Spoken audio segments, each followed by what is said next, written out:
Wait. There, it should be.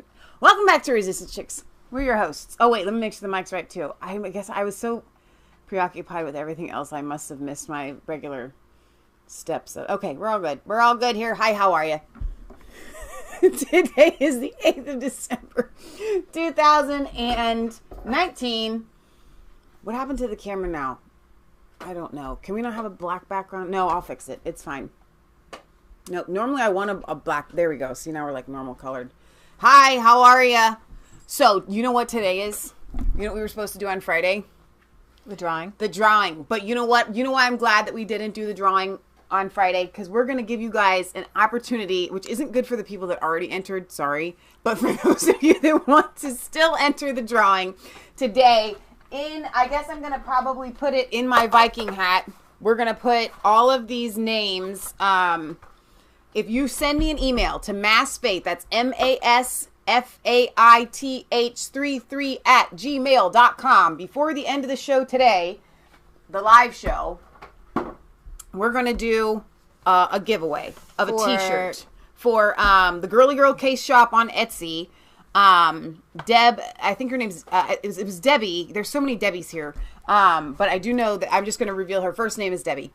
Has a t-shirt shop where she does Patriot t-shirts. Now, I don't know if you guys remember, but she made custom Resistance Chicks them down here. Shirts. Because our life is crazy and I can't remember everything, and I thought about it last night, and now it's all the way upstairs. But maybe I will do that before the end. I will do it before the end of the show. And we had promised ages ago when she did that, like a year ago, that we were going to do a giveaway, and we were personally going to purchase a t-shirt for one of our viewers of a shirt of your choice. And every time I did the drawing, nobody responded to my responding. We had a bunch of spam. There were like legit names on there. Yeah. Like names I recognize in the chat. And it wouldn't say that we didn't, nobody responded because we emailed a bunch of people and nobody responded. Like, and then we tried a second time. What you mean is nobody responded to the drawing. Like you drew their names. And then you sent them an email. I tried sending like 3 or 4 emails to these people. And the people who won never responded. Exactly. So we're going to do it again. We're doing it again.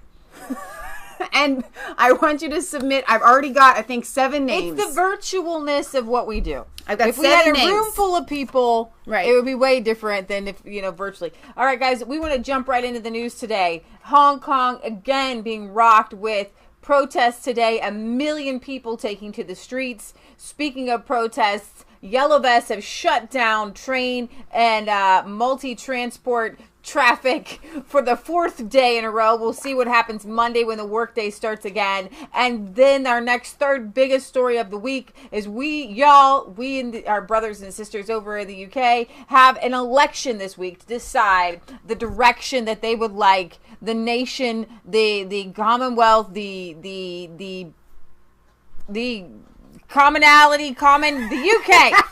I like to say nation, but y'all are like a little group, and you got 3, and then Wales to the side. I don't know. It's like a main dish and 2 side dish, and then the extra Wales. And you got the Great Britain, and the United Kingdom and Wales. I'm like, and Northern Ireland. No, it's so weird the way y'all do it. But anyways. Scotland. You're forgetting everyone. You're just naming. No. The United Kingdom is usually and what they say, Ireland, Scotland, and Wales. They normally say Ireland, Scotland, Wales. The United Kingdom, and they say the United Kingdom and Wales.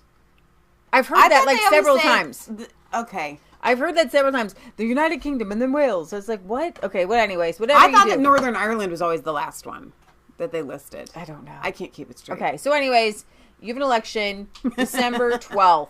And I have a ton of videos, and we focus on the Brexit party. We're coming from the Nigel Farage lens, and he is so intelligent in what he is doing. He's so humble. He bites the bullet every time. They try to knock him down. And say, well, what's your Brexit party doing? What's your Brexit party doing? Do you expect to have? You said you were going to change politics for good. Right. You said you were going to, try to get, a bunch of people into Parliament. No, he never said he was trying to get people into Parliament. He said he wanted to change politics for good. He said he wanted to get Brexit. He was ready to scrap the whole party from the very beginning. He let you know what his intentions were from the very beginning. He did not lie. He did not cheat. But he also wanted to see where it would go.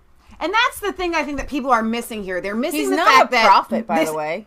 Thank you. That's kind of what I was getting at. There's no way for Nigel to say, this is what we're going to do, and yada, yada, yada, yada. It's so wise of him to say, you know what? We're gonna play this by ear. Right. We're gonna take it slow, and as it unfolds, we will make our decisions. It's moves and counter moves. You can't just start out with a game of chess and say, you know what? I'm gonna move this piece here and this piece here and this piece here, no matter what the other opponent does. Wow. Yeah. You don't ever do that. But what he doesn't do is go back on his promises or back on his words. He has a core set of principles that he has never wavered from. And we have Anastasia Rees-Mogg today, and 3 other people who were standing have defected back to the conservatives in a big YouTube video. And Nigel was questioned about that today or yesterday or this week, and I don't know which day. Barry sent you that interview. You can bring it up if you want. But I watched that today, and Nigel really rolls with the punches. And what he has said from the very beginning is, don't you think it's very interesting that Boris Johnson has taken on all of our positions? And the interviewer begins to say, well, if Boris is saying things like, there's going to be a cap on migration, isn't that good enough for you? And he says, no, because Boris Johnson sways with the wind, and you don't know what he means. And she questions him and says, well, you know, what about Aaron Banks? Well, you stood toe to toe with Aaron Banks in the beginning and won the referendum with him.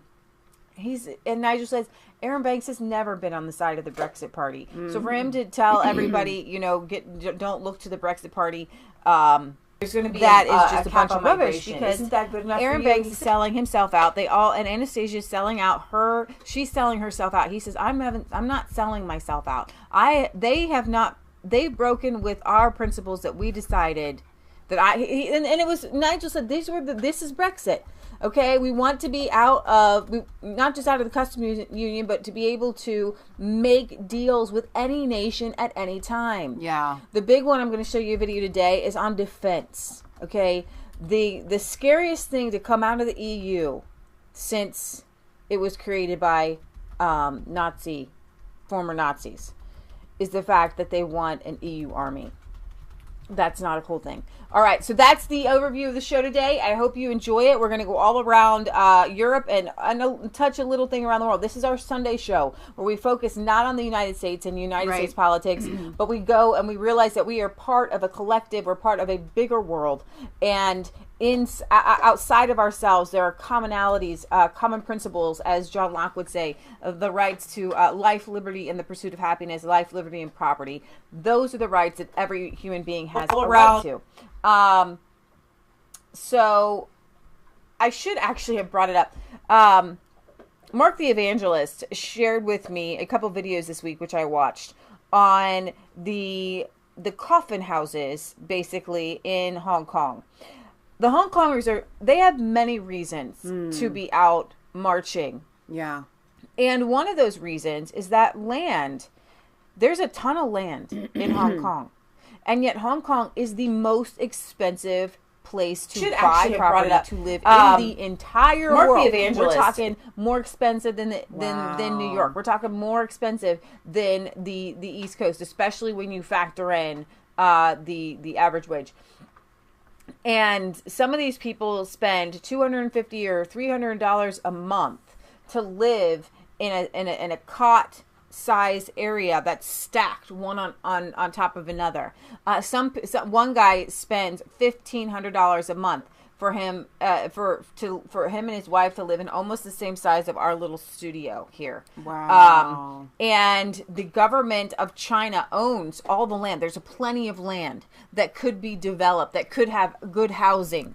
But that's what you have with they condense them into. But they don't care about the homeless. Right. They don't have housing for homeless people. They don't have subsidies. Hang on though, I thought that communism was supposed to solve all homelessness, like forever. I know, right? If you're homeless, you just go to the government and you say, I'm homeless. Their idea of a home is these little stacked they're virtually the size of a coffin.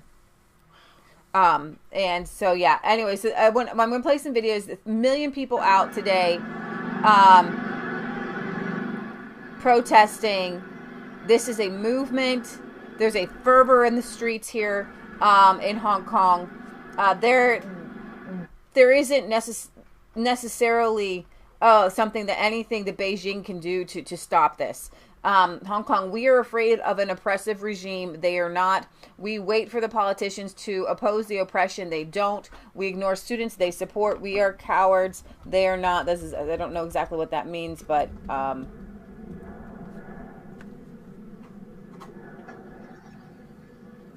don't know if you can hear them, but this is huge.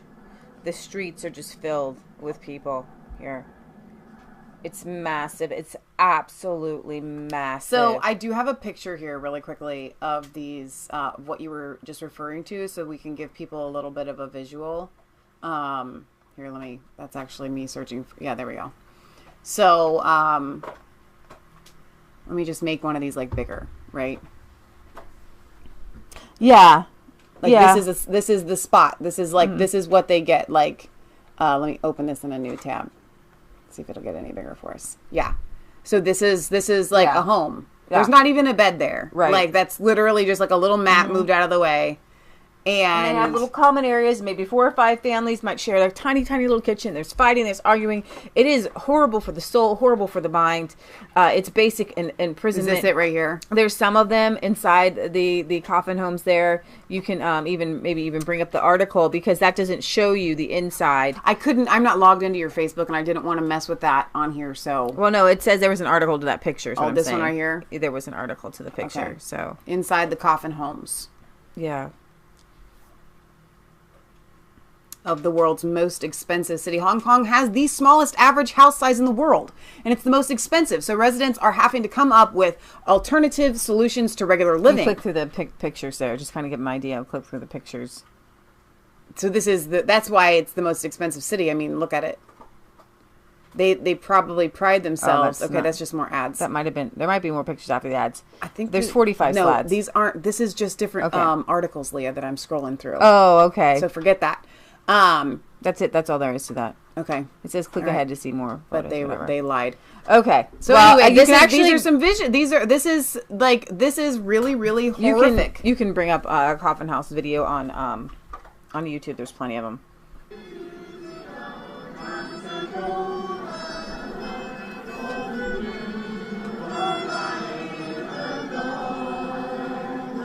Oh, here. We can do this.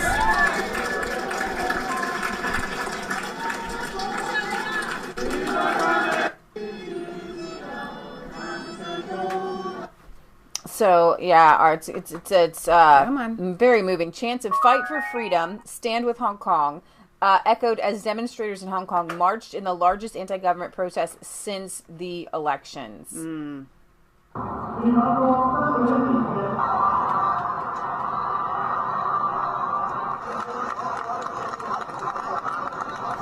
Yeah, Uyghurs and Tibet. Yesterday's Uyghurs and Tibet. Today's Hong Kong. Tomorrow's Taiwan. It means Hong Kong, the main opinion is against the government, and the government did not listen to the Hong Kong citizen. Our 5 demands. And their 5 demands.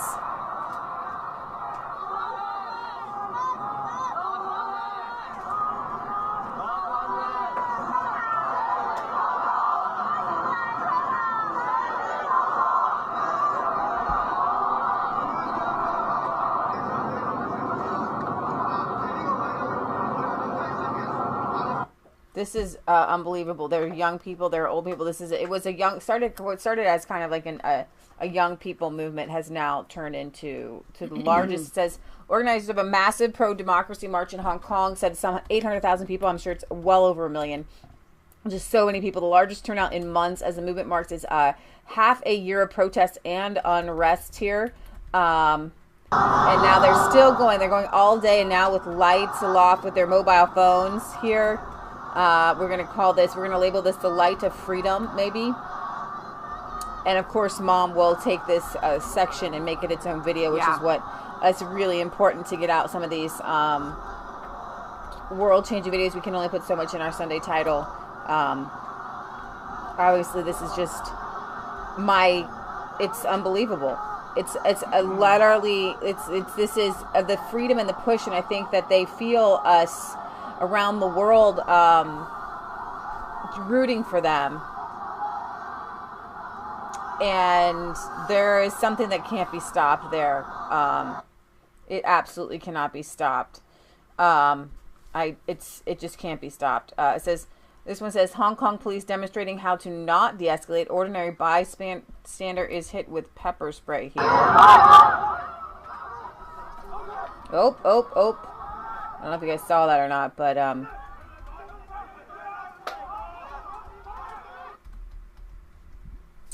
to make it bigger, but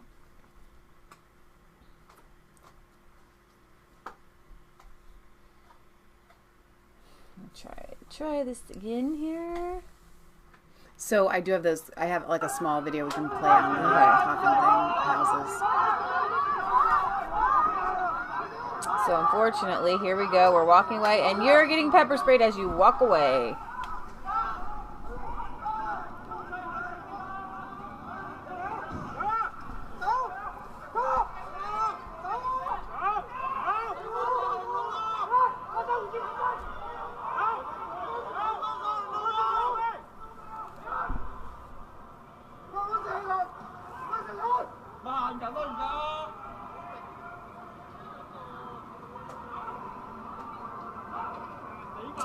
Pretty crazy situation there, but we definitely stand with the people of Hong Kong. So, yeah, I mean, to me, it's so.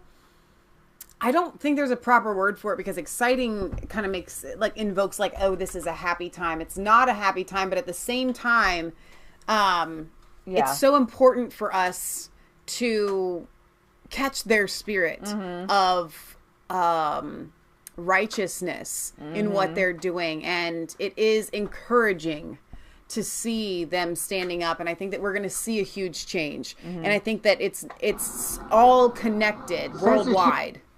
I'm gonna play Hong Kong and Brexit and what's happening in the United States, and Avi is friends with Tommy Robinson, and he's from Australia. And I'm going to play a little. He's in Hong Kong right now, so I'm going to play a little bit about his reporting. Do you work for Facebook? So it's Saturday morning about 10 a.m. and we're here in Hong Kong where there's a peaceful march for the kids. I think these are the violent extremists they're talking about on today's streets. This is not what you see in the mainstream media. They'll focus on the isolated incidents of violence. That are probably plants. This is the truth. I just got an award. That's for knowing the 5 demands. Boy, let me see. No, you can't have it, mate. This one. I can see he wants to steal it from me. Okay, no problem. You can have it. How old is she? 6. You're a big girl. You're almost my height. How you doing? You good? I'm good. So, you are from I am. I saw your YouTube. You seen it? Thank you. Hey, buddy. Oh, wow. You're strong. What does that say? You know this? No, the Hong Kong people don't like the tyranny and tear gas. Oh, yeah. Don't put. So is that what today's about? So it's very important. You need to every people to know this message. Why are you all out with the kids? Because the tear gas in Hong Kong is so serious. And actually, I thought the protesters, they got the mask, and the tear gas should not have such ability to prevent them from the protest. And I don't know why the police keep shooting so much tear gas. This is the kind Pause of right there. I want to, because I know it's hard to understand what they're saying. They've brought the children out because of the tear gas that the police are needlessly using on these innocent, peaceful protesters. So I think their thought process is, if we bring our children out here, they are not going to spray us with tear gas. And if we bring our children out here, we are proving that we are peaceful, because people are not going to bring their kids out where their kids are going to get hurt. Right. To believe is run by violent extremists. Take a look. What does it say? And what's the tear gas? What game is that? What game? Save the kids. Not tear gas. Minecraft. That's Minecraft, yeah?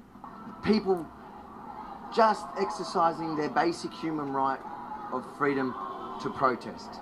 The only time I've seen things escalate here is when there are agitators, and I really hope today it won't be, because as you can see, there's kids in the crowds here, and we know what happens when those agitators arrive. Where are you from? I'm from Canada. You're from Canada. All the way. You come here for a holiday? You got family from Hong Kong? No? No? I'm in Canada. You got no family here? Yeah, no family.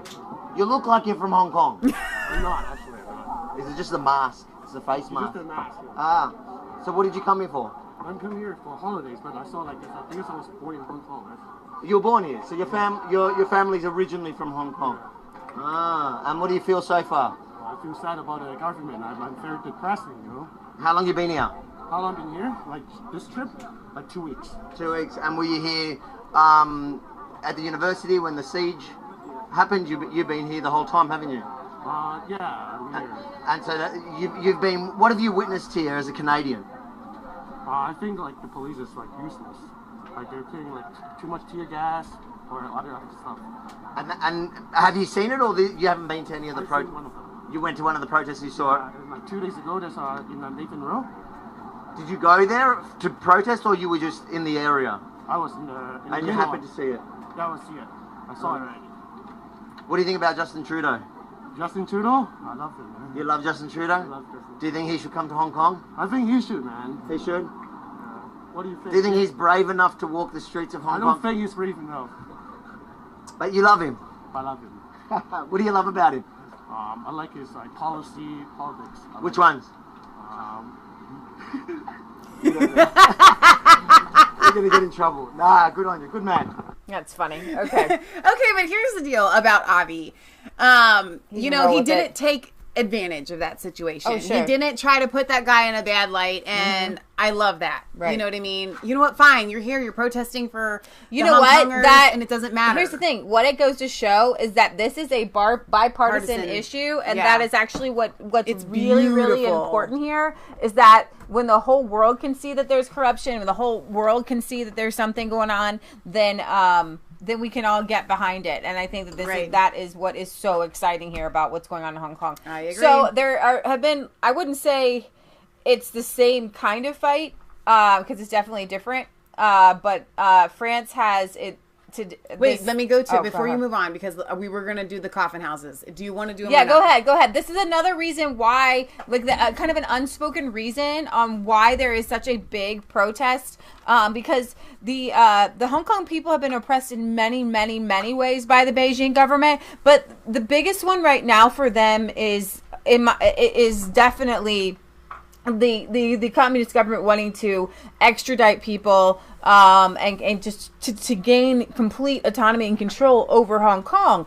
And one of the ways that they do that is they don't give people the freedom to buy property. Even if they wanted to buy property, there's no freedom to buy the property because the government owns it all. And what this video probably doesn't show you is that what the government does is it owns everything. And it gives these rental. Corporations can bid on property, and then they have to pay a rent.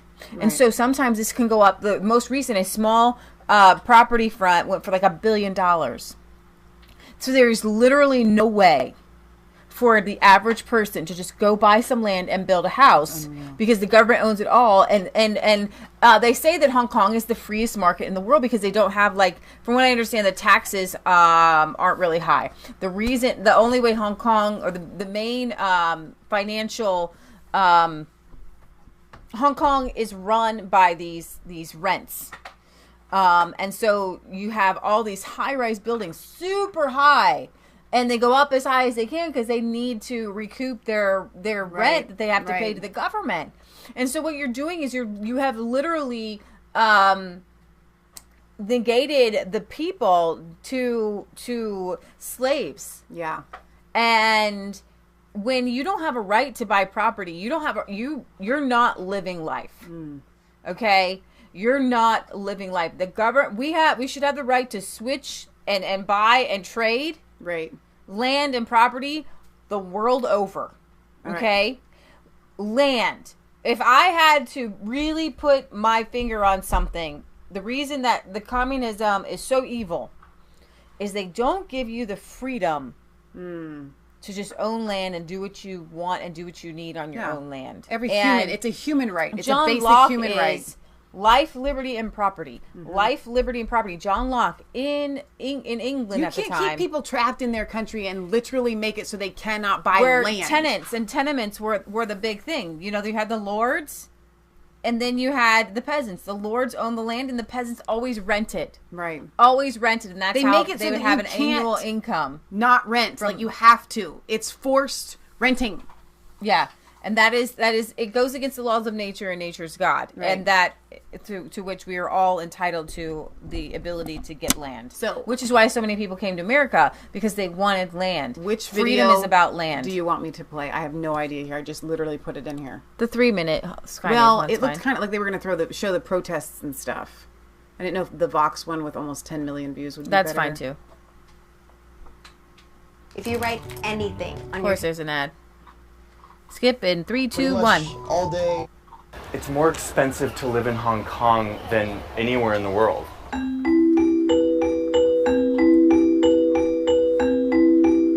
Hong Kong has been ranked the least affordable housing market in the like world 8 years in a row, scene from and by a Divergent. long Bad shot. movie. Looks like Housing from prices are Divergent. now almost 20 times more than annual income. That means that a household making $50,000 US would, on average, be looking for a house that costs $980,000. And it's getting really bad. Hundreds of thousands of residents now squeeze into incredibly small apartments, most of them no bigger than a parking space. So these are cage homes, which basically fit one person and their belongings, and they basically stack these in a room in order to fit as many people as they can in the room. And yet the price per square foot for these smaller houses just keeps shooting They're up. not houses. I visited these homes to try to piece together an explanation for this trend, and to meet the people who are being squeezed by the world's least affordable real estate market. And a lot of them have to live there because they work there, and they don't have like transportation, so they have to kind of live or closer to where they work.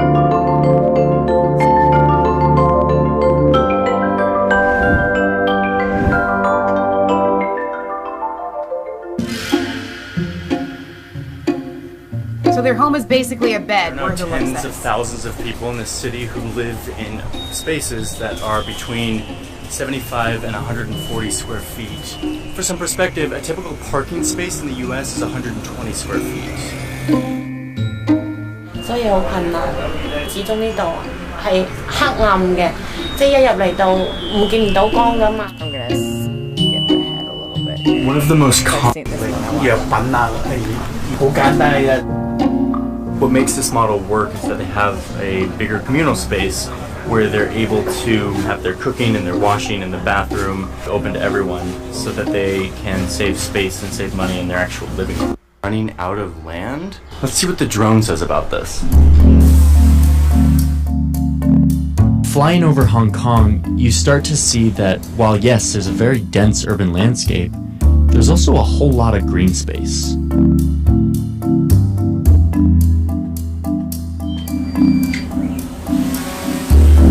And so Government land use data says that 75% of the land in Hong Kong is not developed. Now, some of that is mountainous and rocky and not easy to build on, but certainly not all of it.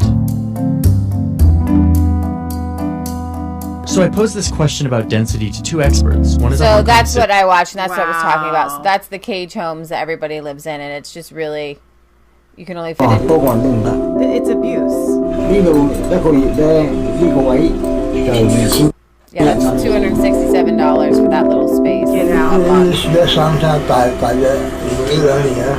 That person's had to live there for like a couple years, and then this guy has a way to like, ooh, we're gonna upgrade it. We're gonna make it nicer. Down here. But that can't be a solution. That can't be a solution. Oh my gosh.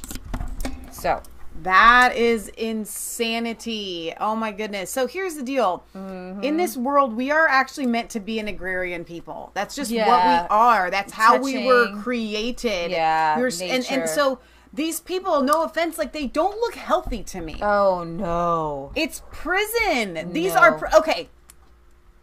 This is government issued prison. Okay? And they have worse conditions than prisoners. They're just allowed to go outside of their prison. Okay?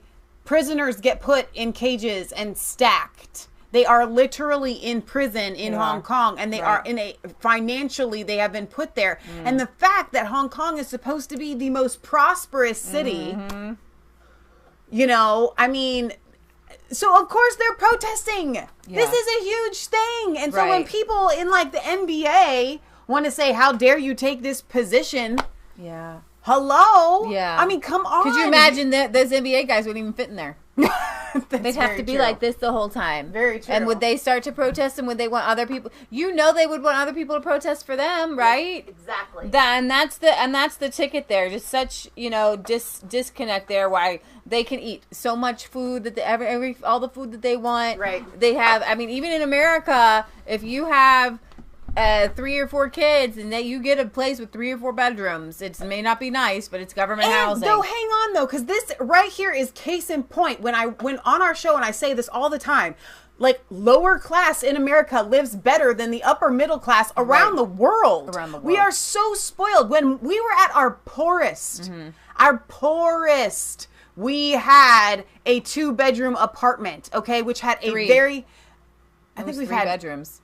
The government housing was 3 bedrooms. Was it really? Yeah. Okay, and we so had we had a large space outside. We had a large living room, a kitchenette, but still totally big, a dining room.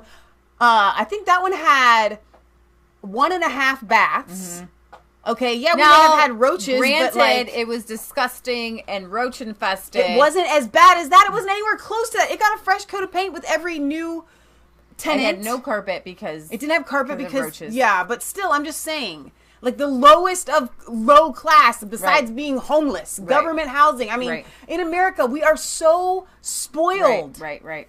I mean, people don't understand how good we have it. Right. So Macron's France is rocked by a 4th day of transport strikes over pensions. So I guess trying to put it in perspective, the Yellow Vest protest versus Hong Kong protest, totally not on the same level, totally not on the same plane at all. Okay, in France, you could have voted for Marine Le Pen. Yeah. Like, they're just, some of them are ignorant. I almost said stupid. France's prime minister is holding special meetings today about the government's divisive redesign of the national retirement system amid warnings that strike-related transport troubles will get even worse in the coming days. Travel tangles continued Sunday as the strikes entered their 4th day, with most French trains at a standstill. 14 of Paris' subway lines were closed. We're talking about for everybody. This is affecting travelers and Parisians alike. Only 2 lines using automated trains with no drivers were functioning. International routes also suffered disruptions. Monday will be the bigger test of strike movement's strength. This is for Breitbart and the travelers' patience. Unions are calling for even more people to walk off the job on Monday when commuters go back to work. Many people worked from home or took a day off when the strike began last week, but that's not sustainable if the strikes drag on. Warning of safety risks. The SNCF National Train Network and Paris Transit Authority, the RATP, warned travelers to stay away Monday instead of packing platforms for the few functioning trains. On December 9th, stay home or find another means of locomotion, they told travelers. Looking ahead to a challenging week, Prime Minister Edouard Philippe is holding meetings this afternoon, with government ministers involved in the reform and with President Emmanuel Macron. According to government officials, Macron he hasn't really paid much attention to the Yellow Vests protesters, trying to kind of keep them under wraps and use a heavy hand against them rather than trying to engage them in why they're protesting. The government says it won't change the official retirement age of 62, but the plan is expected to include financial conditions to encourage people to work longer as lifespans lengthen. New nationwide protests are scheduled Tuesday, and the Prime Minister is scheduled to release details of the plans on Wednesday. Yellow Vest activists joined in the anger Saturday as they added the retirement reform to their list of economic grievances in protests around the country.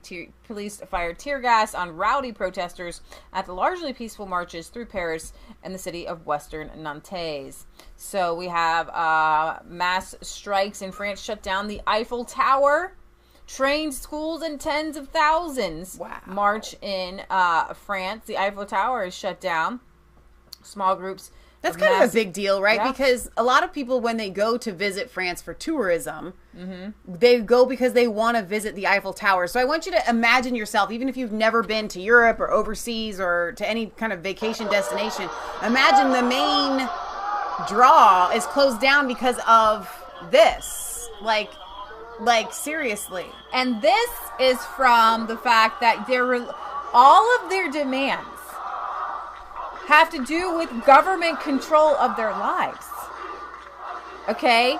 We're talking about gas prices in the beginning. Yeah. We're talking about now we're talking about retirement age. The government giving me money. Government giving me money. Government raising gas prices too high. This is when the government has too much control of the people. You need to be able to wake up every day to set your own price for your own goods that you create. When you don't, and the government comes in like it does with the European Union, like it does in socialist countries, and everybody says we want a socialist model like Scandinavia. Well, they don't have the same protests, but France is largely socialist, and you do not see in some of these more socialist countries as Italy and Germany and France and Greece, and these largely more socialist than America. You don't see the prosperity. You don't see a bunch of drones. You see people who are. It's just the Rick Steves ideal of a French worker creating things, being part of a free market. Yeah. That doesn't exist. Okay? Yeah. And so, no, I look at Europe and I say, no way. No way to socialism. No way to communism. No way. And what's hilarious is hearing Nigel Farage saying, and some of the other people, no way to socialism, which, you're fairly close there. But when you have to petition your government like the Yellow Vests do, you can go and bring up Turley's video. When you have to petition your government for things like lower gas prices, retirement money, it's money. It's money. It's you're begging to your Lord and Master for more allowance. It's all this is This is dehumanizing. If I was protesting, I would say no. Give me my own retirement. Give me my money so I don't need to rely on you in retirement. Yeah. Okay. I know that the amount that they have people living on in retirement is minuscule. It's like $300 a month. It's crazy in France. It's like it's insane. Wow. It's really low. All right, so if you want your happy pill for the day, even though it's a big subject, go to Turley. Yeah. All right there, everyone. Macron's France is collapsing as we speak. I mean, the protests that have utterly inundated the nation are only getting worse. We're going to find out why it signals nothing less than the death of the globalist world order, and stick with me into the end because I've got a free gift for all of you. You're going to love it. So greetings, everyone. It's absolutely wonderful to be with you as always. A huge shout out to all of our new viewers. If this is your first time here, this channel is your oasis in the fake news desert, okay? Here you're going to get 2 videos a day analyzing current events in light of super argument for why I say that these protests were just going to go quietly into the night. They were going to go on. They were going to be a permanent state in France until Macron's globalism was finally defeated and a new nationalist populist figure like Marine Le Pen rises to power. Until then, France in some way, shape, or form is going to continue to burn. And while the Yellow Vest uprising did go through its lulls, no question that's explainable by virtue of this notion called refractory period. Every political movement has one. A refractory period is when the original enthusiasm and energy that galvanized people to participate in a political movement or demonstration subsides for a time. By the way, it's an explanation for why the opposition party always tends to win the most seats in an off-year election. The party that had previously won power, they tend to go through a refractory period. So while there's no question that the Yellow Vests have gone through a bit of a lull over the last several months, they were still protesting. And the fact that they were still protesting, we argued, indicated that this was a movement that was not going away. As long as Macron was in power, as long as he was implementing his globalist agenda, the Yellow Vest uprising would continue. Okay? This would be, we argued here, a permanent state of French politics until globalism finally collapses. And this weekend, we're seeing the uprising come alive again. It's now being reported that Yellow Vest protesters have surged. They're flooding the streets throughout Paris. They're setting roads and monuments on fire as demonstrations have escalated to mark their 1-year anniversary, and we haven't seen anything like this in months. Look, we have an entire playlist dedicated to the Yellow Vest uprising that you can watch just by clicking on the link above. It's pretty amazing stuff. But in a nutshell, and this really is, it's a masterclass in globalism, okay, and the horrific economic effects of globalization. But it's actually very simple what's going on here. Globalization's created something that scholars call a global division of labor, where manufacturing and industry have been shipped out to third world nations while capital and finance are relocated around urban centers in a process that's left rural populations very, very unemployed. So France's rural population have seen their manufacturing jobs disappear as a result of this globalist division of labor. But they don't have the money to live in Paris because of its gentrification, with all the high-paying finance jobs that have dominated the cities of late, having the effect of driving up the cost of living there in Paris. So for the rural folk, they don't have jobs where they live, and they can't live where there's jobs, right? So they have to commute, sometimes very, very long distances, an hour and a half, 2 hours each way.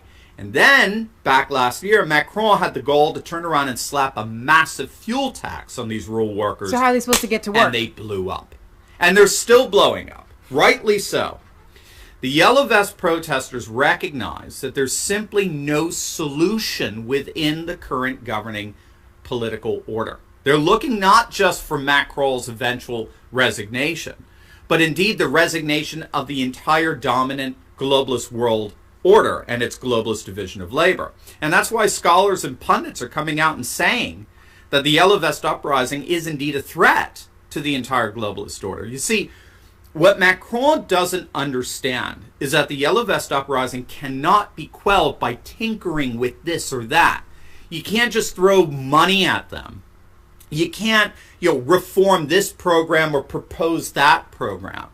And that's because the protesters simply don't believe that any solution to their economic and cultural predicaments can be found in the current structures and its elected representatives. And this is why, as each week goes by, marked by renewed protests, more journalists, more scholars are beginning to realize that the Yellow Vest uprising poses nothing less than perhaps the single greatest threat to the globalist world order that we have ever seen. The Yellow Vest uprising is emphatically not a partisan movement.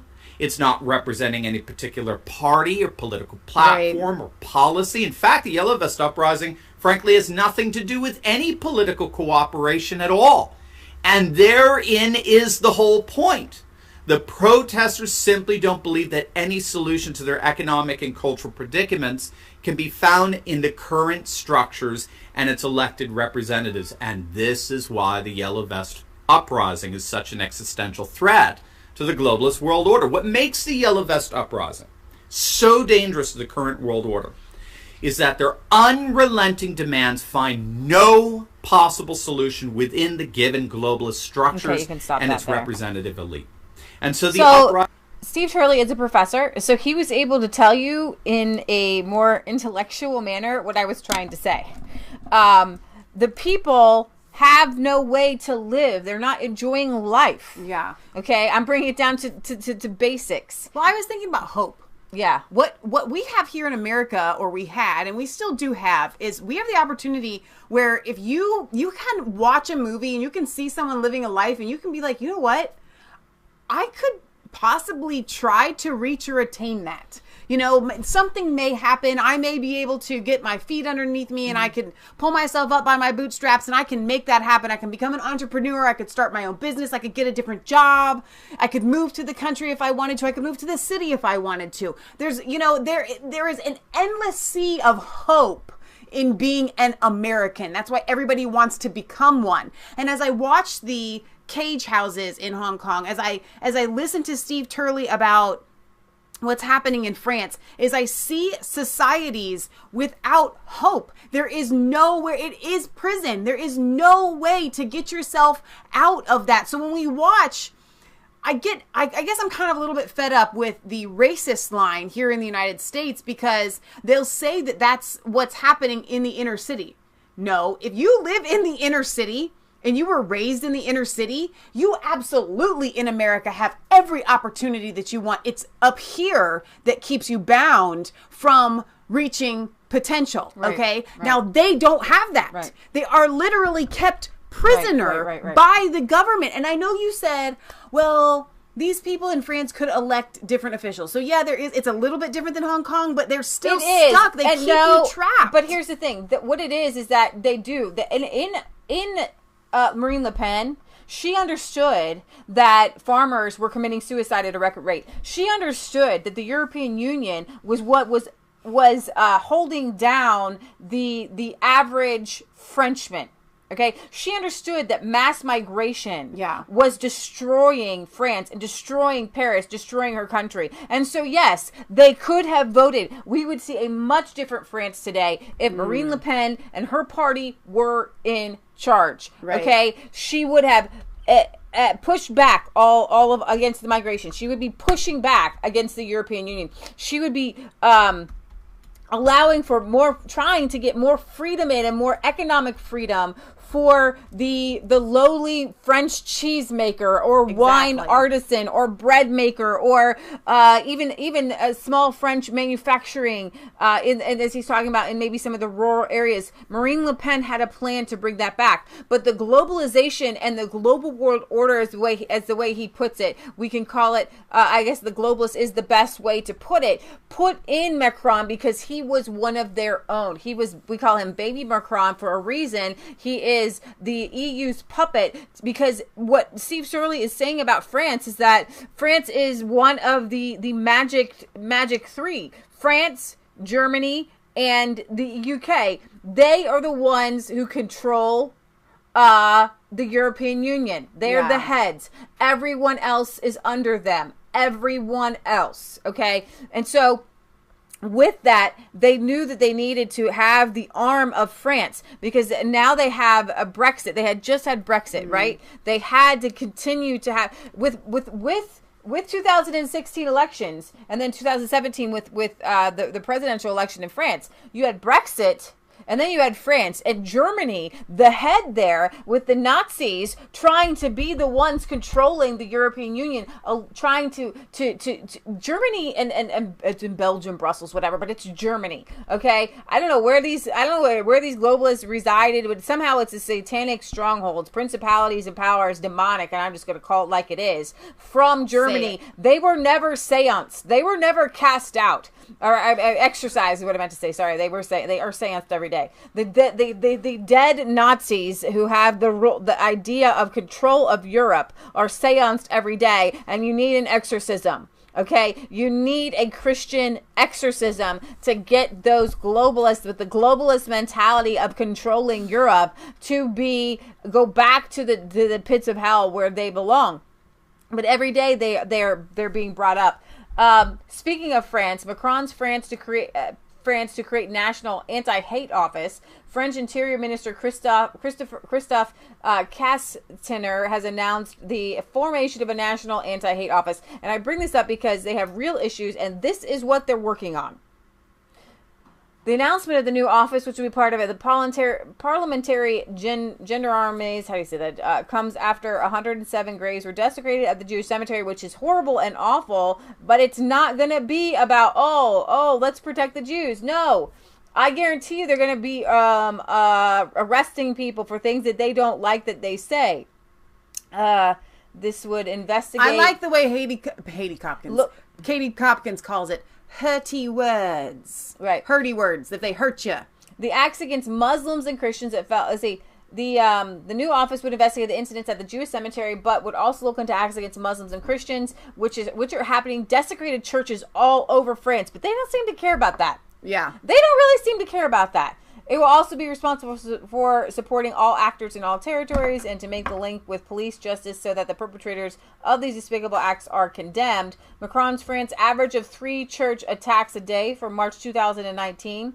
France already has an office that specializes in hate crimes. Hate crimes. Yeah. Hate crimes. Whether it's you've got knife attacks happening in France. You have homeless people. You have people going to the bathroom on the streets. However, you have protesters, and you're worried about hate speech. Here's the thing. France has seen a surge in anti-Semitic attacks, an increase of 73% in 2018 alone. That is all tied to migration. And they don't want to talk about it. Oh, hang on, though. You think it's not the French people themselves all of a sudden deciding, I just do not like the Jewish people and I would like to commit hate crimes against them? No, I don't. I do not. Let's see. But when you read it that way, that's the way they make it sound. They make it sound like you're just trying to say French people have all of a sudden become anti-Semitic and are That's exactly committing these crimes. Right. Exactly. No, it's the migrants. It's the Muslim migrants, particularly. Duh. They're not even influencing the French people to be there. It is literally like you said. It's an uptick of what? 73%. 73%. 73%. Okay, so 100% of the 73% are migrants. Yeah. That's my opinion. I threw that out. Whatever. All right. It's true because we said it's true. The NSM says it, so we can say it. Dozens of Nigerian mafia arrested in Europe-wide operation. We have been hearing about this Nigerian mafia, which is hilarious because the Nigerian mafia runs this huge network in Sweden. Like, this is news to me. What is this? They run sex trafficking and drugs. The Nigerian mafia in Sweden. That's like the biggest oxymoron ever. The Nigerian Swedish mafia. How is that a thing? But it is a thing. So, police in several European countries have arrested dozens of suspected Nigerian mafia members as the crime organization spreads across Italy and the wider continent. How did that happen? Illegal mass migration, thanks to Mommy Merkel. Authorities in Italy, France, Germany, and the Netherlands and Malta conducted the international operation, which was directed at two major Nigerian mafia groups. And police accused the gangs of people trafficking, drug trafficking, extortion, prostitution, according to the Italian reports there. According to the news services, arrests in Italy took place along the country in a bunch of places. That's a lot of places. There's like 1, 2, 3, 4, 5, 6, 7, 8, 9 cities in Italy alone have a Nigerian mafia. Oh my gosh. The district anti-mafia directory of the Bari prosecutor's office has described the Nigerian mafia as tribal and ruthless. That's racist. It noted that the Nigerians have managed to expand significantly in northern Italy and even into the south of Sicily, where they now compete with traditional mafia groups. Can we just get our old mafia back, please? Oh my gosh. You know? The two main groups in Italy are the Supreme Eye and the Black Axe, the later of which is also becoming more influential in countries like Sweden, according to the reports in October. Nigerians have lived in Italy since at least the 1980s, and the first arrest of a Nigerian for drug dealing occurred in 1987. Since then, the Nigerian mafia has rapidly grown and established major presences in areas like Palermo and Calgary. The mafia is also known to use juju. This was blowing my mind when we read this back in October. To use juju, like a voodoo practice over its people, saying, you know, we're controlling you literally with that goes hand in hand with what I just said the other day. That this isn't a joke. This is real. Every dictator type understands that you really can't control people without a religion. You can't, right? Exactly. So you have this juju, a form of voodoo practice in Nigeria, to better control the drug traffickers and the prostitutes, most of whom are imported into Europe using counterfeit documents or illegal migration. The drugs are also a significant source of revenue, with the Nigerian mafia using a tactic of having many smugglers transport small amounts of drugs each to mitigate losses for any of the criminals who are caught by authorities. The Italian anti-mafia investigation directorate also expressed concerns earlier this year about the possibility of radical Islamist groups like Boko Haram radicalizing members of the Nigerian mafia. Yes, and there we have that Europe-wide sting on that. So why don't we go to Sweden here? Oh, look at this. Into Sweden's. The multiple dead as the gang-related shootings do continue. Do you think this is part of the voodoo doody? Okay, the two people were shot outside a nightclub in the North Pitting. Sweden as the gang the violence continues to plague the country. I don't think it's this the kind of gang. We talk about this all the time, not the Vikings. The incident took place outside a nightclub shortly before police were alerted at 1:20 and found 2 men outside the nightclub with gunshot wounds. Now, this is normal for America. I understand this. This is not the normal for the Sweden to have a Nigerian gangs and the gang to shoot things. This is not the normal for my beloved Sweden. But hang on, though, because I'm really confused. In Sweden, they are a gun-free place. They are supposed to be the utopia of peace on that premise alone. You cannot get a gun, you can't buy a gun, you can't sell a gun. How is it that the Nigerian mafia gangs are getting guns if guns are illegal? I don't know, but this comes only days after a 25-year-old man was shot dead in the multicultural city of Malmo. So far, police have arrested 2. Why is this important? You guys, we have deaths every single day here in Cincinnati, Ohio. We have gang-related issues all over America. Mm-hmm. We're not, and I think that what happens when you try to quantify a crime or a death, as in, well, it's other places have more deaths. Well, how about we just look at the rise in crime? Where is it coming from in Sweden? Well, your utopia of Sweden is being destroyed by migration, by illegal migration of young fighting age men who come to Sweden. Having Africans come to Sweden is like having Africans come to Sweden. It doesn't make sense. Why are Africans coming to Sweden? It's like you think of Sweden and everybody is cold all year long except for like 2 months, right? What are they going to do? What's the plan? I understand why Mexicans and why South Americans come to America, because people use them and they're needed. They put on roofs, they landscape, they pick vegetables, they pick fruit, they put up drywall, they paint, they do everything. They come here, they work. I think what you mean is you can understand why there are the elite in America that would like to have the migrants here, and you're wondering why the Swedish people and Swedish government would want people to come and live off of their government. But no, both. Like I know why South Americans come up here. They come here to work. Right. And they work hard. Right. The Africans don't go to Yeah, but it makes total sense for them Sweden to go to get a free handout. Yeah, but they're not doing anything there. They just get a free handout. It's a beautiful thing for them. It's a mess. So what I'm saying is it makes total sense, actually, for them to go there. Poor Mary. And they get a free pass. They can do whatever they want. They can run roughshod, rampant, whatever, I combine those 2 words, over the entire country, and they get a free pass because they won't be arrested, they won't be prosecuted, they won't be extradited. I honestly think that the elite thought that they could bring in the sub-Saharan Africans and all Africans to work in Europe like slaves again.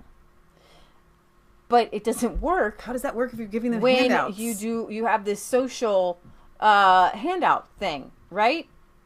Now, I really think they were trying to model it on the illegal migration in the United States. You think so? Then why would you give all the free handouts? They obviously were hoping that they would begin to start working. They literally have said, we want workers. Or we were trying to replace the population. We have an elderly population. We want people to come here and start working. I think that they did it. They're not thinking straight. Statue of Virgin Mary stolen and found chopped into pieces in Sweden. Oh boy. Hate crime, I'm sure of it. I just wanted to throw that out there. Just kind of was like, kind of funny, but kind of not.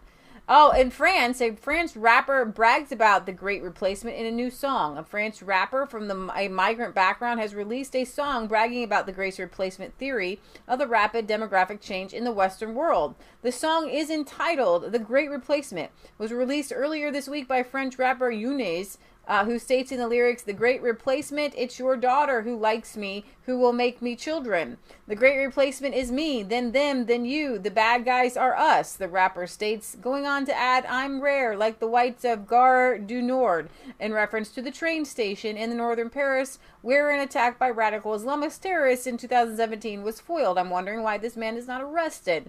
Originally from the commune of Mont Saint-Aignan, previously known as Yoon the Moon, on the Moon, the 24-year-old law student has previously claimed to have been inspired by various rappers, including with some anti-French lyrics.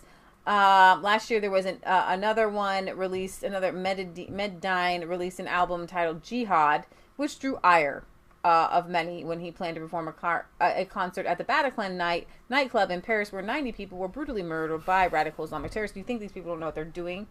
And so I just kind of give you an idea of what he looks like. I'm probably not even going to play. So here you have this guy. Which one is it? The black guy or the curly-headed guy? Curly-headed white guy?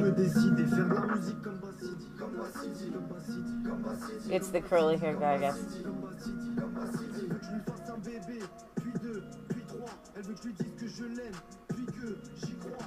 Okay, that's just weird. But hang on. So just for people, I don't know how well they were able to see that behind me, but it doesn't matter. That's like it's not a second-rate video. So even though we don't know who this guy is, this is like, he must be some sort of well-known rapper with money to create a video like that. The great replacement is me. It's rare like whites at Gare du Nord that he's a terrorist and he's singing song is allowed to be there. It's just so weird. That is very strange. Okay. We're going to go to Italy here before we go into the rest of our show on the UK and its elections. Migrants accounts for nearly half of rapists in Italy. Data from the Italian Interior Ministry has stated that 42 out of 100 rapes in the country are committed by migrants. And the numbers continue to rise. The statistics from the Interior Ministry also suggest that Italian women are more prone to be the victims of sexual harassment and minor sex attacks than foreign women, while foreign women have a slightly higher rate for serious sex crimes such as violent rape. Earlier this week in Naples, a 17-year-old girl was allegedly raped by a 30-year-old non-European Union migrant who forced her into his car and drove her into an isolated area where he tied her wrists together and raped her. She told police that the man had been stalking her for some time before the incident. Italy has seen a number of migrant sex attacks in recent months, including the rape of a girl in March by a gang of 5 migrants from Albania and Morocco, as well as the rape of a 15-year-old in Ticino by Moroccan migrants in October. Both incidents also involved illegal drugs. One of the most infamous cases, we talked about this, was an Italian teen who was drugged and raped, occurred last year in Rome. Violent attacks by migrants have also become more common across the country. Earlier this week, a 27-year-old man in Taranto was so viciously beaten by a group of migrants that he lost all of his teeth and remains in a hospital where he's only able to eat liquid with the aid of a nurse. Oh my God. The wife's man posted pictures of his condition on social media. The man's wife posted pictures of his condition on social media, stating that the gang of migrants beat her husband for fun and asked if these were the same migrants leftist do-gooders praised. The report a report from the Italian Interior Ministry released last August suggested that nearly 1 in 3 crimes in Italy are committed by migrants, despite migrants making up just 8% of the population. And I'm not a mathematician, but I know that math there with that, if you get rid of the 8%, your crime rate drastically drops. Yes. Hundreds of Pakistani Christians are sold as brides to China. Oh my gosh. Page after page, the names stack up. 629 girls and women from across Pakistan who were sold as brides to Chinese men. We talk about the one-child policy, and they have an uneven amount of men to women.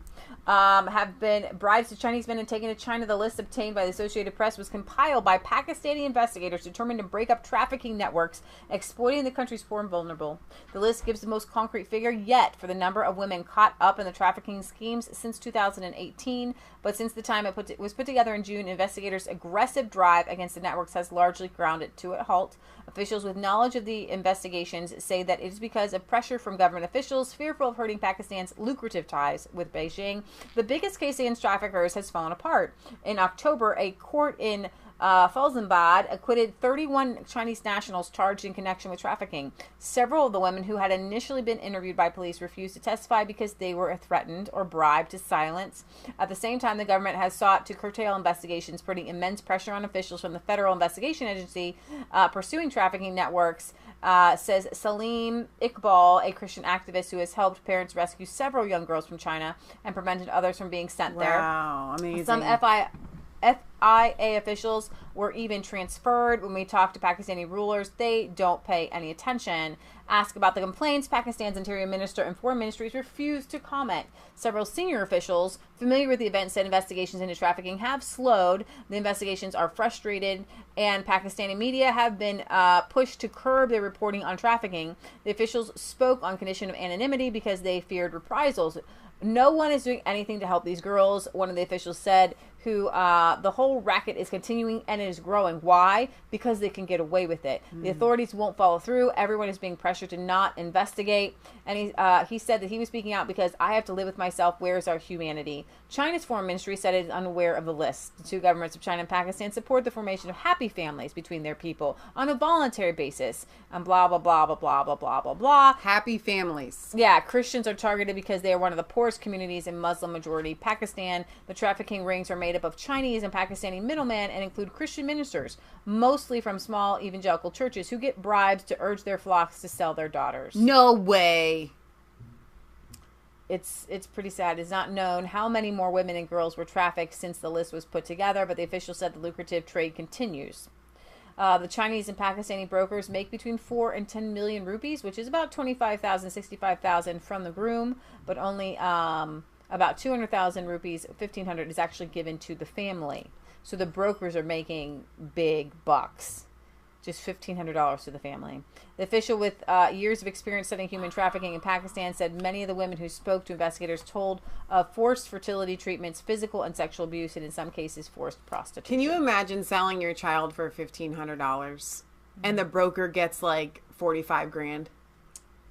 This is horrible. It's just awful. Pakistan, China. So here's the deal, though. Like, what's interesting is these are quote unquote Christian communities doing something so utterly unchristian that I think it just goes to lend itself to the culture around them that doesn't care about their children. Right. You know, when you see these families that are willing to give a child bride to a 45-year-old man, you know, you can't care about your daughter if you do that. And so it's a depravity of mind. I think about the Bible saying you give them over to a reprobate mind. The reprobate mind, and give them over to Satan for the destruction of their flesh. I mean, this is just appalling that this goes on around the world. And insert right now, because I kind of consider this our Sunday church show here. I don't care what problems you have going on in your life. Like, I do care, but what I mean is when you put them into perspective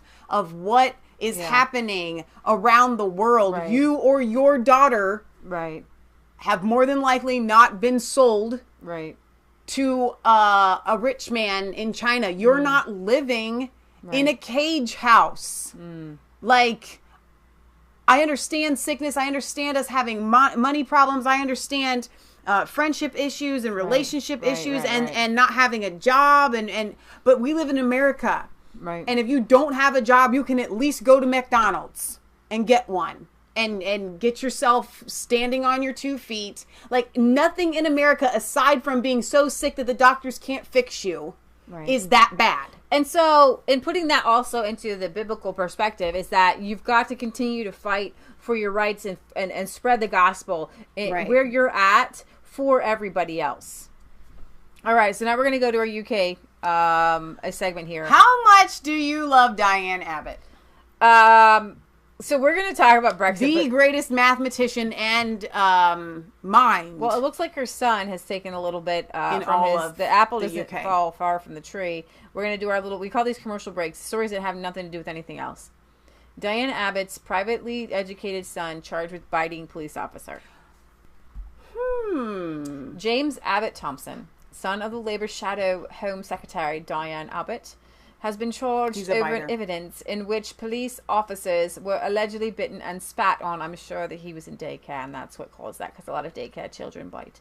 The incident is said to have taken place at the Foreign and Commonwealth Office building on King Charles Street in Westminster, London.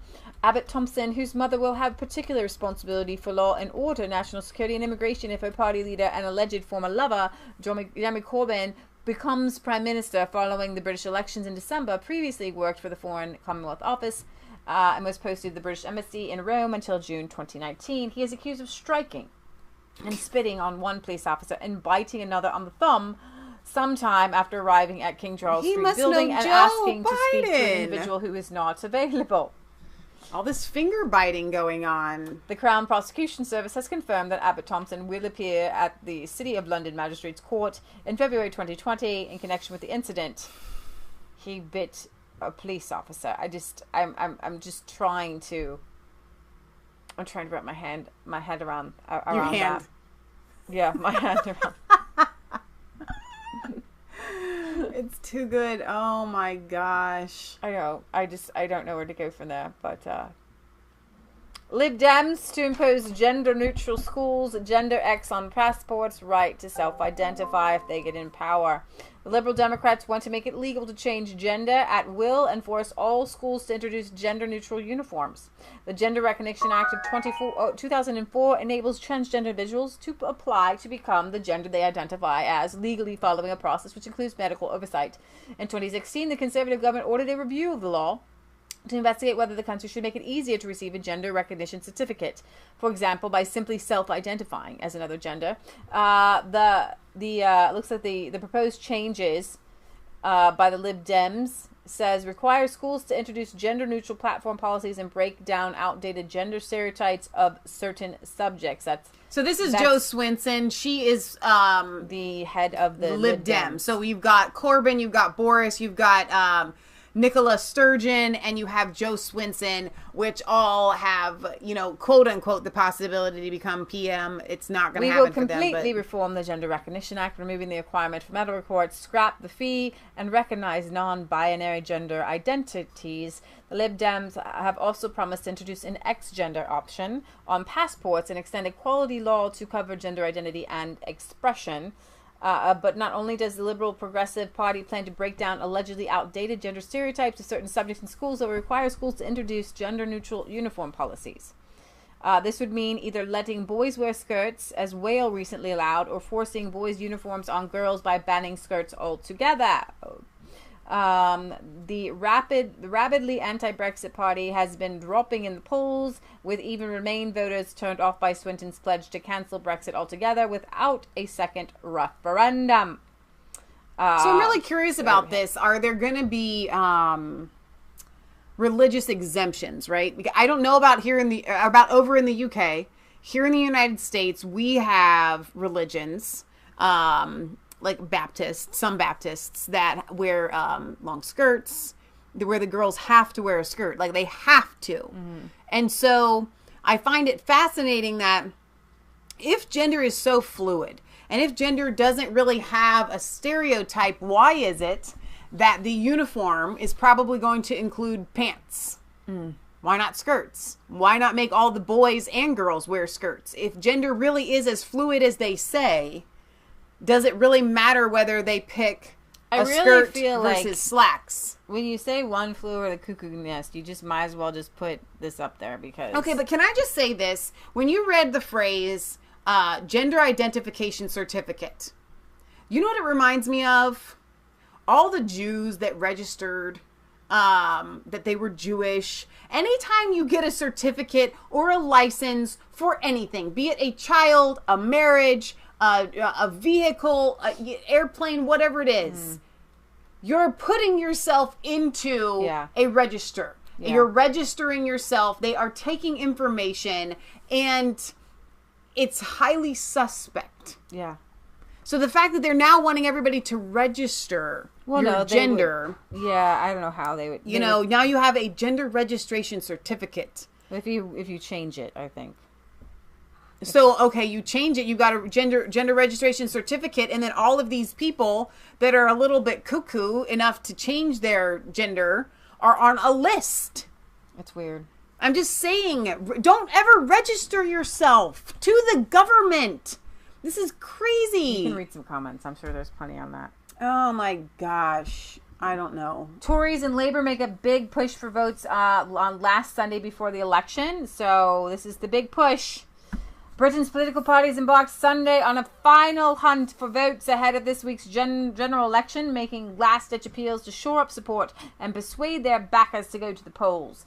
All 650 seats in the House of Commons are up for grabs Thursday, when voters will pass judgment on a divisive election that will determine Britain's future with the European Union.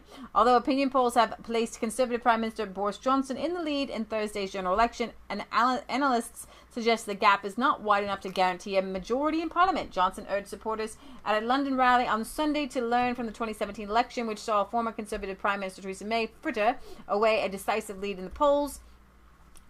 He says we are now in the final furlong of this race, and that is when, of course, the horses can still change places. We're going to get there, but only if we work really hard. Johnson and members of his cabinet also hit the phones in a bid to gain support. So we'll see how this turns out. Now, where will our question is always, where will Nigel Farage end up? Where will the Brexit party end up? What's happening there? So I'm going to go to some of my Brexit videos here that I have for you. Is Brexit part of a larger British withdrawal from the world? Let me ask you about Britain's role.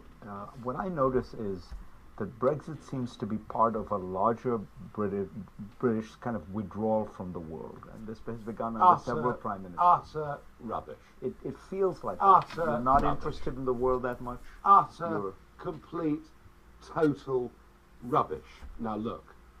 Look at the size of your army. Look at the size of the navy. Everything is being hollowed out. Foreign service is being. I mean, by every indication, open a British newspaper. There's almost no foreign news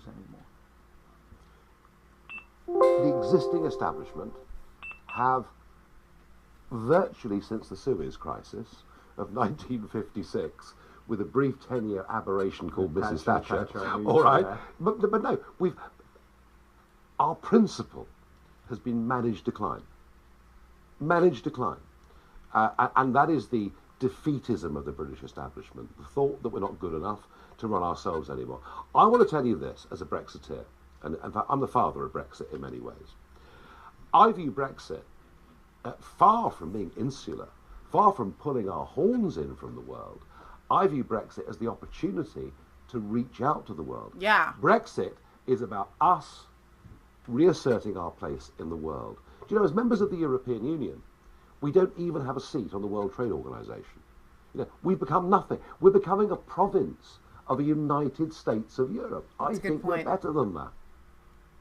Okay, so explain that to people, because I don't want to not give our viewers the credit that they would understand what he was saying. But when he says that they don't have a seat on the World Trade Organization board, it's the European Union that goes to the World Trade Organization. It's embarrassing board and represents everybody within the European Union. And I see exactly what he's saying. Nigel Farage is saying, no, I actually want to expand our reach into the world.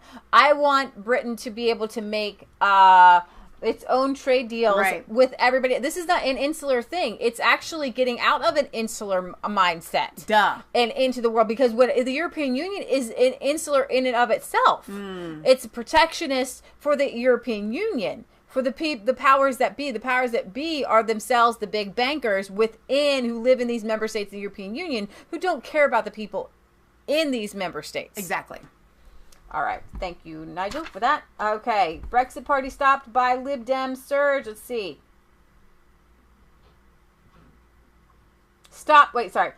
Brexit party stopped Lib Dem surge and stopped a second referendum. Raj, this election should have been your finest hour. Instead, you've barely got a walk-on part. What went wrong? Well, I think if you look at it, back in early April this year, I formed a coalition. I brought together some Conservatives, brought together some Labour people, all of whom very unhappy that 3 years after the referendum, we were literally going nowhere. Brexit was in the weeds. The second referendum was coming down the track, 500,000 people marching in London. So what we did is we fought the European elections, won it dramatically, and completely reshaped the debate around Brexit. So in a sense, what we did was to create Boris Johnson and a narrative that in 2017 had been Brexit means Brexit, and now it's let's get Brexit done. And now you're going nowhere. Well, I think... you're marginalised, irrelevant in this election. I don't think if you came with me and visited some of the Labour heartlands in the north, you would think that. And I also think that what we've done is have a very dramatic effect on this election. I mean, I think number one, the decision, difficult decision, but the decision I took in 317 seats to stand down. These are the Tory-held seats. That's right. And what that's done, it's poleaxed the Liberal Democrats. They were going to win in South London, down through Surrey, right out to the west of England. They were going to win a lot of seats if we'd stood. And I knew that wasn't the right thing to do. So I think we've stopped the Liberal Democrat surge, stopped a second referendum, and now what we're doing, and this is not really noticed very much in London, and you won't get it from the pollsters, but what we're actually doing now is tearing chunks out of the Labour vote. Out of the Labour And that's vote. so important. And the fact that they're not acknowledging that, to me, I think goes to show their extreme bias. And what Nigel Farage did, we have to... People forget, oh, these are just the European elections. He swept the European elections. The Brexit Party is the party of MEPs in the European Union. Okay? They swept the entire thing, you guys. He's not an irrelevant party.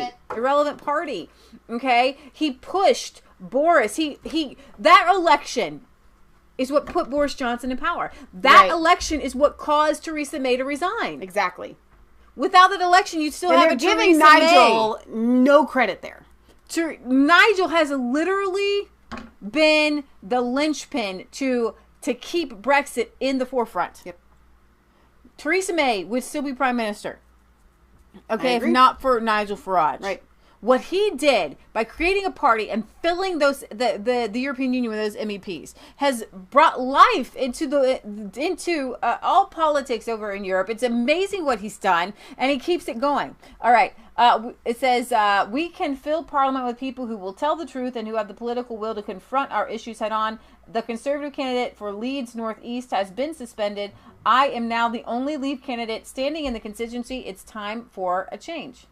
Critique the system a lot, but that doesn't mean that I don't think that it is incredible. I mean, if we look at many societies around the world, I think that we can rely on a relatively stable and consistent system that we have here today, but there are significant flaws. I do think that careerist politicians is a problem. I do think it's okay to kind of wanting to go into politics and kind of be passionate about politics, but there's a difference between wanting to go into politics, like people like maybe Farage that went into politics because they have a specific goal that they'd like to implement and advocate for, or people that just believe in powers for power's sake, that they think that they are entitled to that position, that they are born to rule, and I think that that's not working. This has kind of created a groupthink mentality where there's a political establishment that is in cahoots with, the financial elite, the media elite, to essentially consolidate their existing power, and that has created a huge disconnect with the ordinary people. And the Brexit vote again was a really significant demonstration of that, where the country voted one way, but we had all of the establishment working together in order to thwart that decision and to make people so jaded, so exhausted, so disillusioned with the process that they will accept a less than a far from positive deal which is Boris's deal. And so I think that there is a lot broken in our system, but broken doesn't mean that it can't be fixed. And I think that the nature of a political system means that it can be dynamic, it can be flexible, it can be fluid, but the only way that it can be fixed is if we fill Parliament with people that have the political will to fix it. And the only way that we can do that is if we elect Brexit Party candidates, because we are really the only mainstream political party now really talking about fundamental democratic reform, which is much needed in this country. So I think that this is really interesting. This is in Inya Folarin Iman, the Leeds candidate, and it looks like the Conservative candidate for Leeds has been suspended. She is now the only Leave candidate standing in her district, and so let's hope that she makes it. That would be very exciting. Be fantastic. Okay, so here we have Farage says Boris would rather have a hung parliament than a Leave alliance with a big majority. That's insane. Areas that the Labour Party have held for 70 years, 100 years, where the Conservatives have never come even close. Areas that voted Brexit, 70% Brexit seats, now represented by Remainer MPs. So yeah, there's an appetite for this. There's a feeling that Corbyn is an IRA sympathiser. Wow, strong stuff, but it's true. And the Labour vote is going to get hit. They are fighting back, claiming everybody else wants to privatise the NHS. Donald Trump wants to buy it. So, you know, it's sort of Labour lies that are coming back. But the Labour vote's in trouble, be in no doubt about that. The question, I guess, for us is, people are still a bit concerned. Should I vote Boris? Should I vote Brexit Party? And in areas like this, the Tories have never won, will never win. We've got 2 weeks to convince them that we need to unite the Leave vote. He'd rather have a hung parliament than a guaranteed majority for Leave, if the guaranteed majority for Leave meant the Conservatives needed the support and help of the Brexit Party. So party before country with them every single time. Nothing ever changes. We are pushing like crazy in some of these seats. I really hope we get that bridgehead established in Parliament. And we will, if we can convince Conservative voters in Leave seats that they're wasting their vote and splitting the vote by voting Conservative. That's the job I've got for the next 2 weeks. So he stood down in the areas where the Conservatives definitely had the majority. He is going after places where Labour has the people who voted Leave were mostly Labour. He's going after those Labour votes. He is smart. He is calculated. And Boris Johnson shows you that it is more party over country and over principle. Right. And it's kind of embarrassing, but it shows you that Boris Johnson is a puppet of the elite as well. And even in a sense, Rees-Mogg, you have to understand that he as well should have been, he convinced his sister, I'm sure of it, to pull out. It was a big brother type thing, not necessarily, you know, and that's a sway that was always there. And I was kind of hoping she might be a little stronger than that. But her big brother pulls her aside and says, you know, this is what I need you to do. And she's, you know, this is family above party even. Right. At that much I do get, though. I understand that. So here's Leavers Don't Waste Your Vote ad here. First elected to the European Parliament in 1999, we were told the EU was the future. But I could see how this undemocratic institution would damage our country. I've witnessed EU rules impact everything, from our northern industries to our fishing and coastal communities. I've been fighting ever since to get us out and make the UK an independent, self-governing nation. Membership of the EU is bad for British business. Our interests are best served by not being a member of this club. In the 2015 election, the Tories told my previous party to stand down, fearful we'd split the vote and let Labour in. We actually took more votes from Labour, forcing the Conservatives to hold the referendum. 17.4 million people voted to leave, the largest democratic mandate in British history. We thought we'd won. Isn't it fun?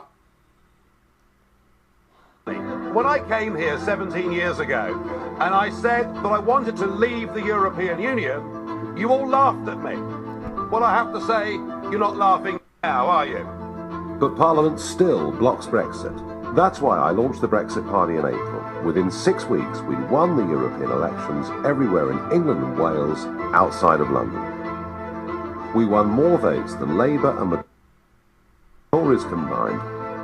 But as the political elite continue to betray Brexit, we continue to fight. In this election, there are around 130 seats the Conservatives haven't won in 50 years and will not win this time.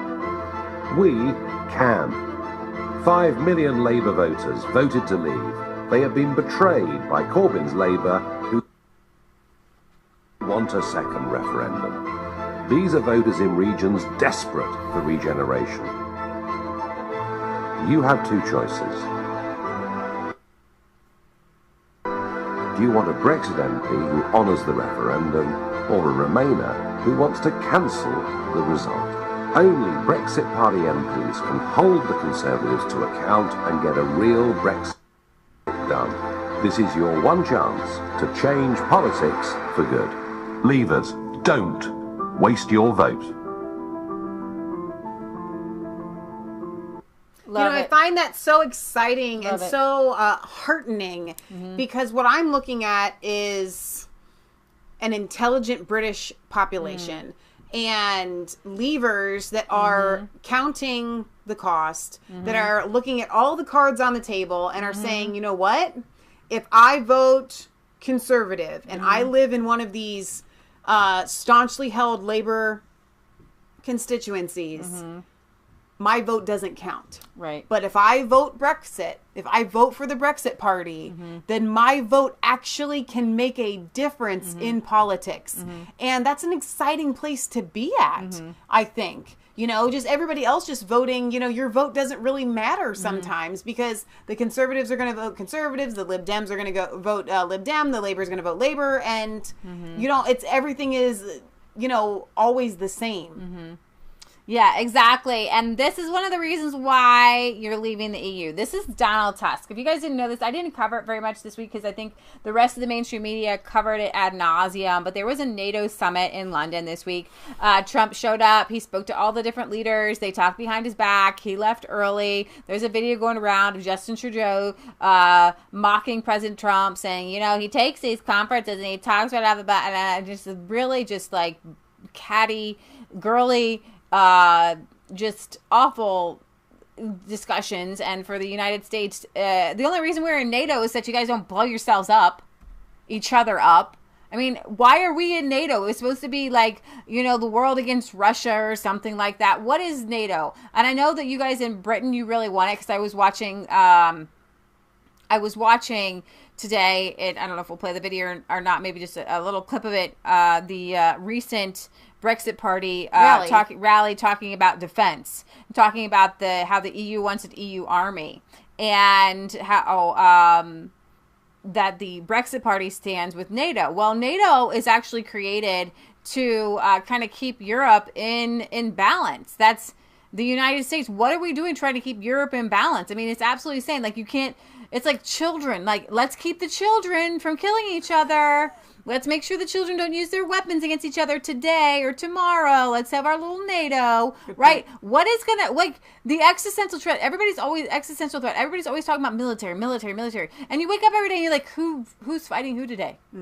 Like, what's the war going on today? Right. You know what I mean? Like, what's the threat? Oh, but there could be a threat. Well, who? From what? From where? You know what I mean? Like, it's so insane. But here we have, this is from who? This is from what? This is from where? The ex-EU chief shares a photo of himself, Donald Tusk, making the gesture of a gun behind Trump's back. This is literally, I don't understand it. Donald Tusk, despite seasonal turbulences, our transatlantic friendship must last. Why would you, shooting the president of the United States? Wow. There's no other reason for this photo. First of all, though, there's no other reason for this photo. Why is he touching the president? First of all, though, this is so childish. Yeah. For one. But then at the same time, it takes it a step beyond childishness and says, I'm going to shoot you in the back. I mean, he shared it. That's crazy. I don't understand it. This is the 62-year-old who abandoned his post as prime minister in Poland. And you look at the comments on that picture; they're all, the good majority of them are from Polish people, really upset about this. Just weeks before his party was turfed out of office in national elections, so they didn't want him in Poland. Let's go put him in charge of the EU in order to take up his much better paid former role with the European Union. He paired this seemingly innocuous platitude with a picture of himself standing behind the president, making the gun. Everybody knows what that is. The former Eurocrat had a habit of sharing catty and undiplomatic material on social media even before the recent end of his term, mocking former British Prime Minister Theresa May with a picture of himself holding out a cake stand for her with the caption, "Sorry, no cherries," in reference to the Brexit negotiation. The tweet comes as Tusk hands over the presidency to another person in the European Council. The presidency of the European Council to former Belgian Prime Minister Charles Michel, and takes up a new role as president of the European People Party, the EPP, a supposedly center-right alliance of European political parties in which Angela Merkel's Christian Democratic Union is the dominant force, and which is itself the dominant force in the European Parliament.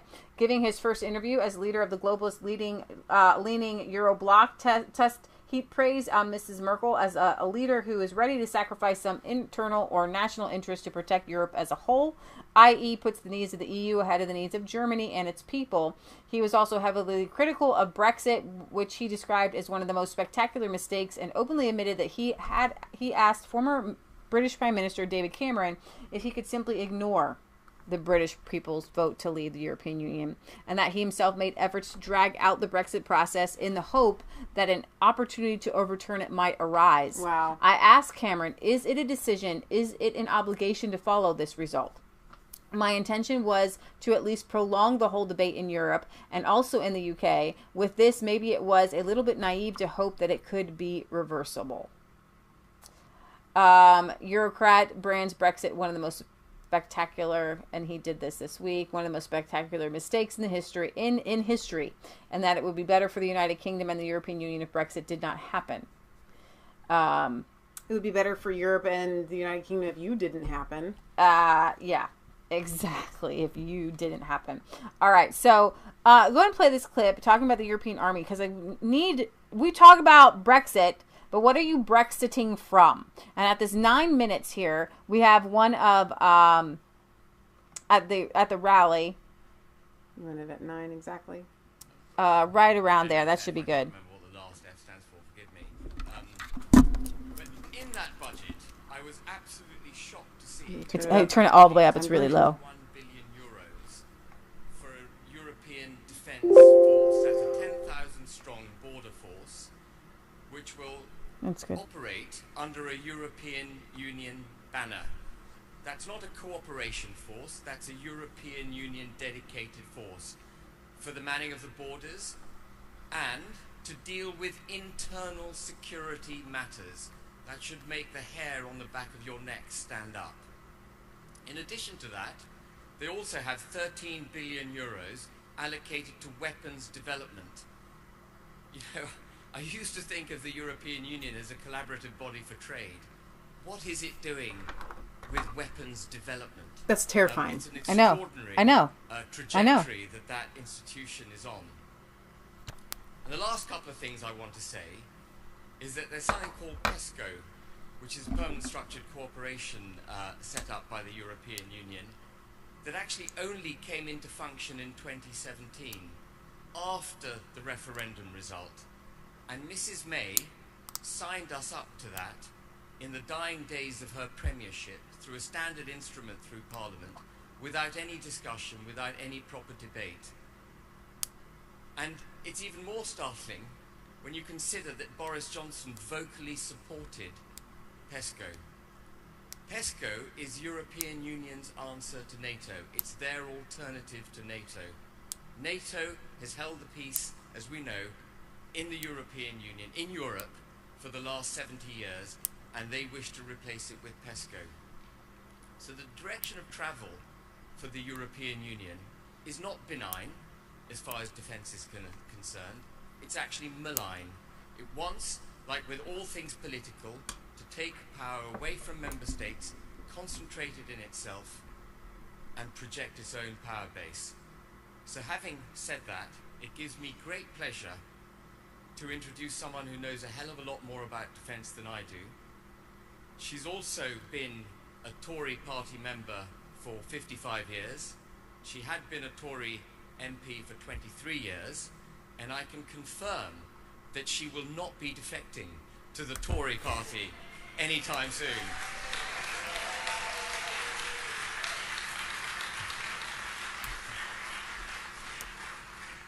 So without further ado, I'd like to welcome to the podium Anne Widdecombe, who's also parliamentary candidate for Plymouth, Sutton and Devonport.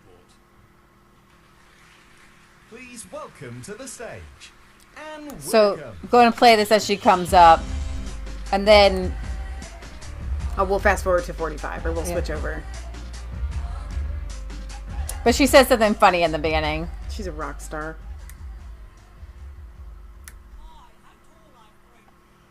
Okay, go ahead and go to. She does talk. She takes her speech and she does talk about. You went at 44, you said? Yeah, right around there is fine. She talks. She talks a lot about. You can turn that down a little bit. It gets louder at the end. She talks a lot about defense in her speech, but this is the questions at the end.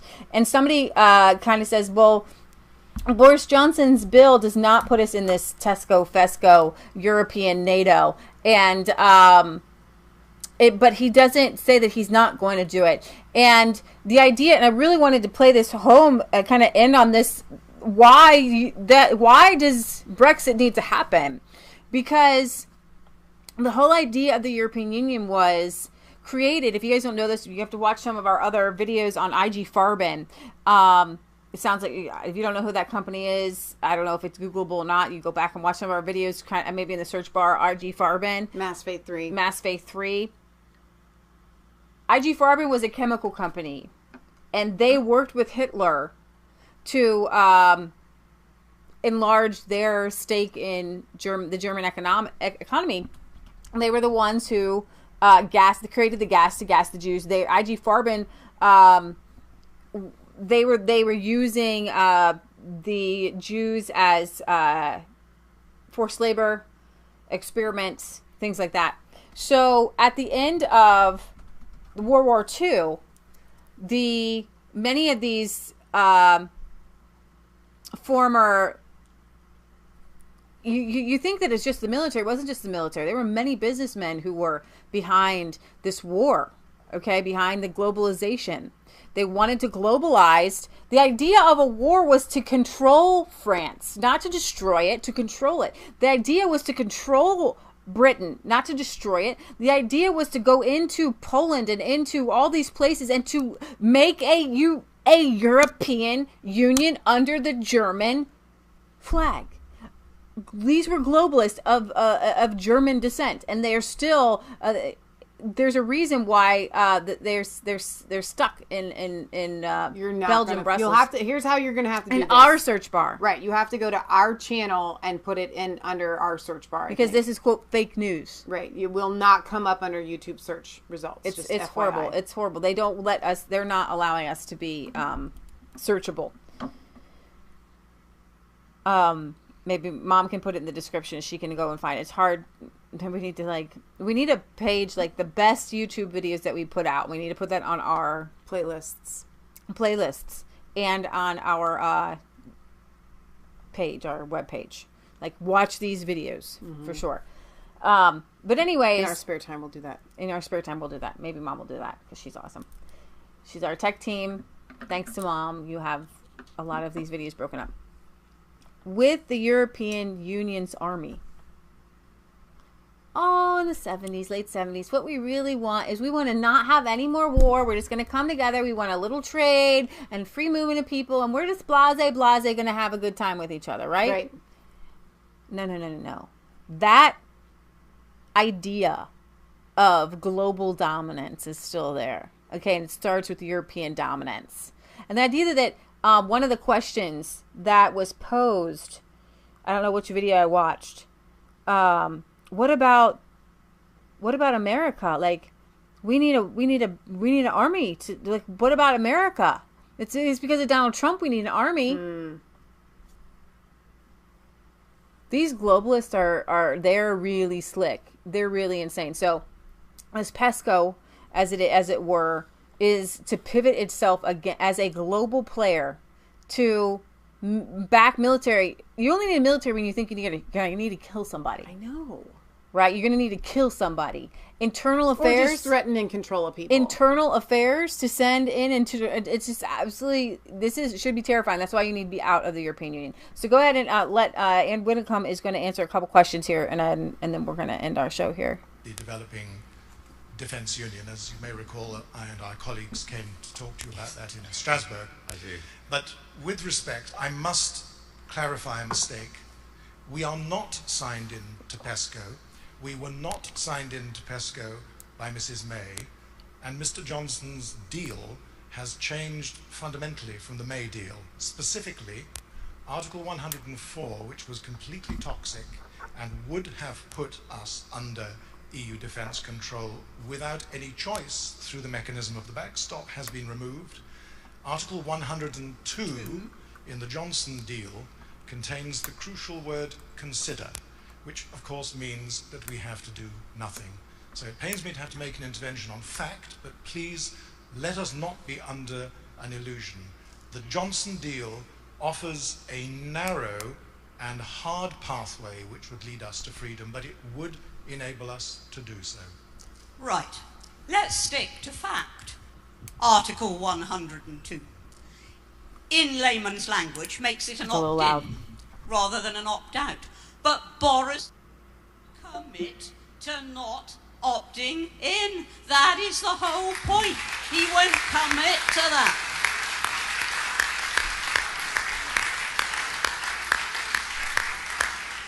And that is the great problem with the Boris deal.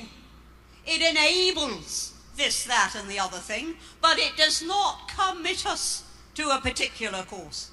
And that is why I say that deal is 1 foot in and 1 foot out. And I say this also, that if the Conservatives win the general election and that deal goes through, in 2 or 3 years' time, when we are still being told by our political masters that we cannot do this or we must do that because of EU rules, the public will be scratching its head and saying, but I thought we'd left.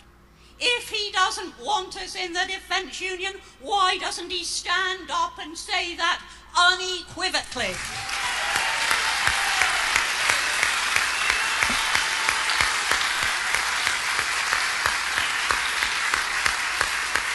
Okay.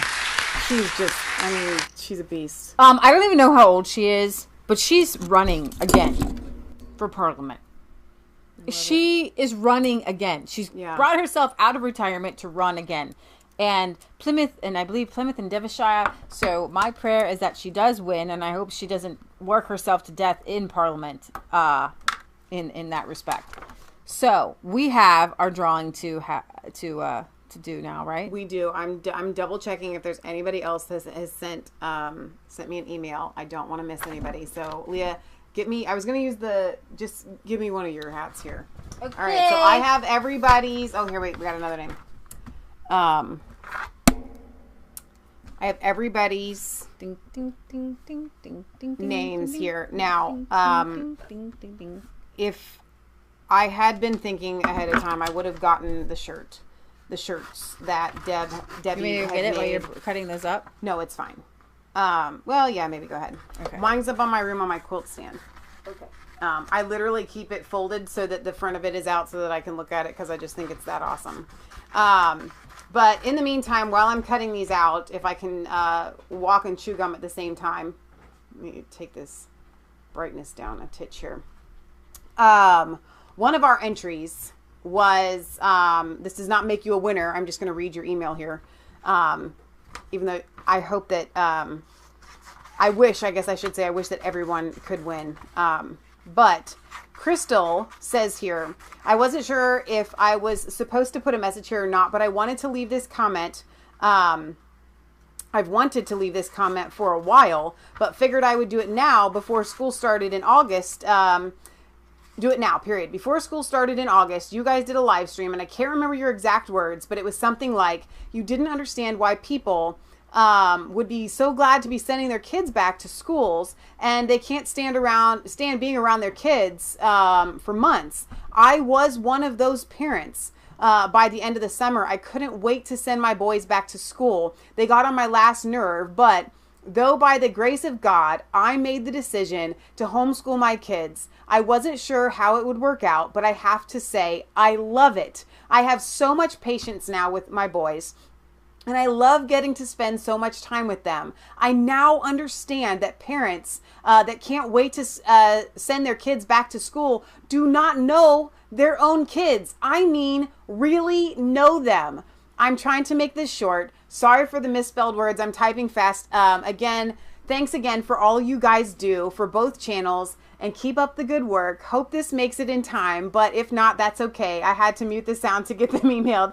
Thanks again, Crystal. Crystal, your email made my whole day. I'm going to have Leah read over my shoulder when she gets back because she missed that whole thing, and it's just that awesome. But thank you for that. Thank you for sending the message. I don't think you guys as viewers quite understand how important it is for Leah and I to hear messages like that from you guys. It's vital. And Crystal, I'm so excited. Leah, read that to yourself because I just read it to the viewers. I'm going to show up I'm going to show the shirt. Isn't that awesome? She literally made this just for us. So a lot of times when we do interviews, we try to wear it in the winter. We don't wear it in the summer because it's long sleeved. But Leah, start folding these up if you would, and put them in the hat. And I'm going to pull up the girly girl. Don't drop. And you've got entrants on the floor. There's 4 of them. I see them all. I'm going to make sure that you get them all. I don't want anybody anybody's name to miss out here. Let's see. The girly girl case shop. Etsy. Let's see. I think this is it. And I did pull this up the other day. So here's how this drawing is going to work. I'm going to screen share here with you guys. You can see. Is going to get to pick one of these shirts from her. So you site. you're going to tell us. We're going to send you an email. We're going to send you an email. You tell us which shirt you want, and we will give you and your address. Yeah, we'll give you the content. Well, actually, I think what we're probably going to do is get them in connection with Debbie, who owns the shop, and she can just bill us for the actual shirt. Or we could just make the order ourselves online, and you shouldn't have to bill us. That's right. I guess we'll just make the order. Yeah. Okay. All right. That sounds good. But you'll get to pick which shirt that you want because she has a lot of red-pilled shirts. And the reason why we are doing this is to support her shop for having sent us the shirts that she worked and she so makes diligently great on. Patriot apparel, and I want you guys to go and her website is always in our description. Mm-hmm. So if you're looking to shop for Christmas or things like that, we want to support our viewers. And if you guys have something similar to that, feel free to submit it. If you guys have an online store of some sort, or even a mail order store, or if there's something that you do, let us know. Right. We want we want to support small businesses. We want to support entrepreneurs. Yeah. And we want our community to continue to grow in that respect. Okay, so without further ado. Okay, I don't want to look in there though. I'm kind of really excited. Now listen, before I pull this name out, okay? All of you people that submitted names, I'm going to send you an email. If you don't get back with me, I'm going to give you like 1 week. You have 7 days to get back with me, and we are keeping all these names in the hat. Next Sunday, we're drawing again. Okay, you have to respond to me, all right? Here we go. Who is the winner?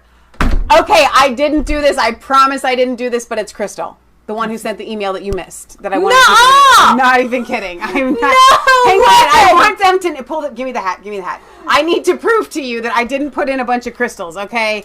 I want everybody to know who entered. Deb, you entered. Gary entered. I'm telling you, there's these names. I literally have your names written on here. Yeah, that's Donna Terry. There was no double entrance. I promise you it was not. Bud Elmer. So they're all in there. You guys are all in there, and I did not do that on purpose. What in the world? That must be just karma. We don't do karma, but yeah. No, it must be the Holy Spirit. Are you doing that package today or another time? Yeah, we're going to do the mail call today. Okay. So, Crystal, you're going to have to give me your address, and I'll give you the link. You can go and pick what shirt you want. Tell me what size it is. And Leah didn't get a chance to read the email. I can't. Okay, so I'm going to sum it up. Do you remember back in like August or whatever, we did the stream where we were talking about, we said, listen, there's a lot of parents that don't want to be around their kids anymore. And she said, I was one of those parents. I heard a lot of it. I heard it. And so then she decided, I'm going to homeschool. Now she loves it. Yay! She loves her kids. And she said, all of these parents that can't stand to be around their kids just don't know their kids. They don't really know them. And so... We did it! Congratulations. Got another one. Congratulations. I am so happy for you. Listen, guys, and it doesn't have to be a story that it's something that we influenced you to do. Yeah. Whatever your story is, I want to hear it. How much fun, you viewers who just listened to Crystal's story, was that? You have a story. You have a red-pilled moment. You have some sort of story to share with us, and that's why we always give you our P.O. Box 107, Milford, Ohio 45150. So you can send us your letters because we want to share your message. We want to be your voice to share your message with the Resistance Chicks viewers. So let me get the mail call here. Now, I went to the post office and I was kind of shocked to get this giant package. You were shocked. You knew you were going for it. Yeah, but I wasn't sure. I mean, even the guy at the post office looked at me like I was crazy. So this is from Boss Taurus, and why like did he look at you like you were crazy? he looked at the package like it was crazy. Oh, okay. Let me just hold it up. You don't have to hold the address up. Just hold it facing this way. Okay. This is what I picked up at the post office. It's a Tibetan TV. It's the size of a TV. He wouldn't tell me what it was because he was like, "Did you get it?" Like, well, we got some stuff maybe that didn't have a return address, and he's like, "Well, it's like 2 by 3." So he still didn't tell me what was in it. Arthur, are you here today? Supposed to be here. You're supposed to. I saved this. We were going to do it on Friday, and I saved it so that you would be here. Pull up the chat here. Boss Taurus was supposed to be here in the chat, so I also don't want to mess up something by opening it. I'm gonna be gutted. I know.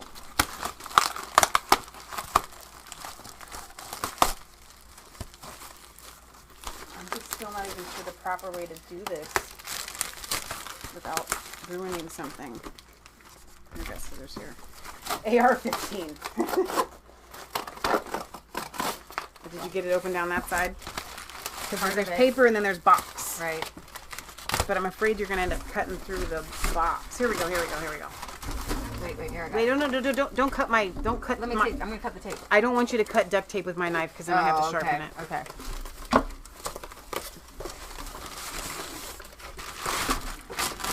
Sometimes I kind of wonder if we shouldn't like half open these before we get them so that wait, there's a card. Okay, here. You keep working on that and I'm going to open this card. Okay, boss, you are here in the chat. Oh, that's a really pretty card. Look at that. It smells of wood. It's a really pretty card. And some polyurethane. Dear Michelle, I hope that you had a great birthday. You should have received the card that was sent. Sorry it was late. The card was supposed to be sent with the present, but I was not able to finish your birthday gift. You made this in time for both wound up being late. Once again, I would like to wish you a now belated happy birthday. Best regards. Now, I always say Arthur. It is just Arthur, right? I think. I hope I say it correctly. Oh my gosh, this is so cool. Oh my gosh. Oh my gosh. Wow. I'm like already seeing glimpses of it here. Let's get this box. Let's come over here and pull the box off.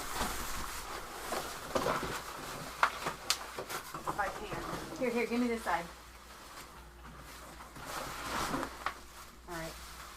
Ah, this is the coolest thing ever! Oh my gosh. Holy cow. Leah, you back away. There we go. There we go. Oh my gosh. Oh my gosh. That is really cool. That is, hang on, there's an inscription burned onto the Happy back. birthday, Michelle. 11/9/19. Here, wait. You don't have to turn it. I'm gonna turn it around. I want them to see it. It's cool.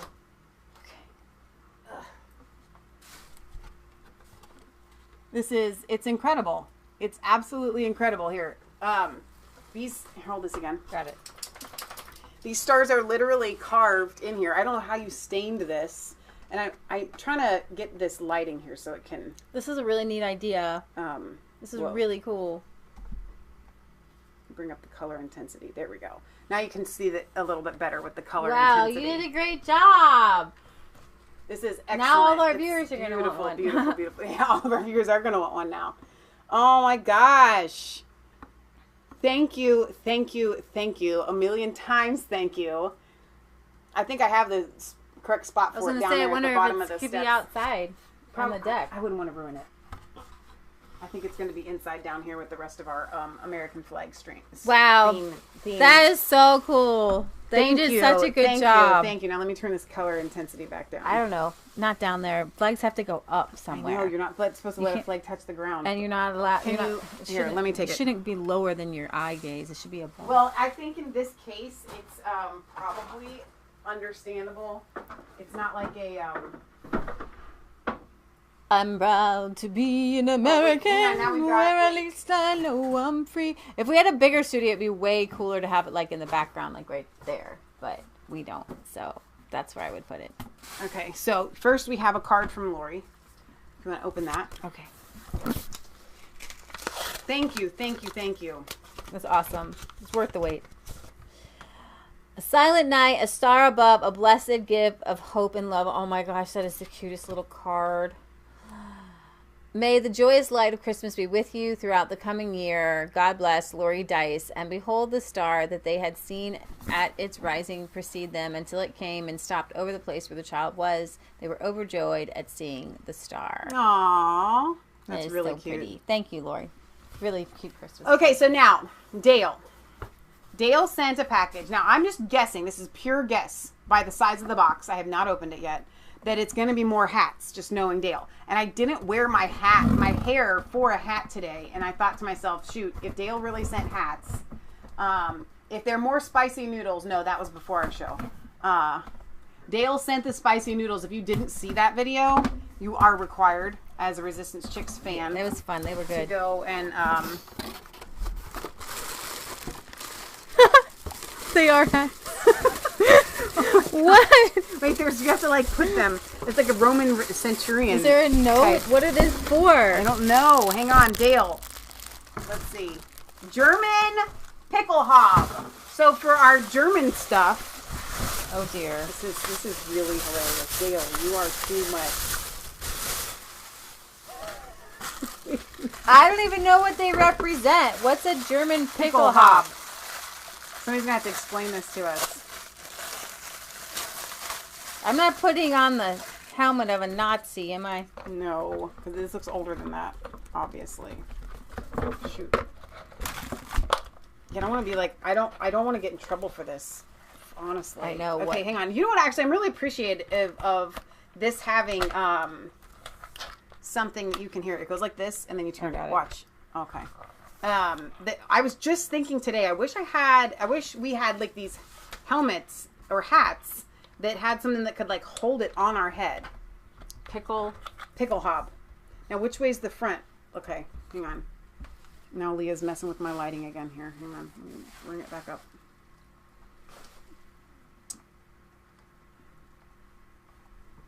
It's a World War I German Army helmet. Are we allowed to wear these? I can't put it on.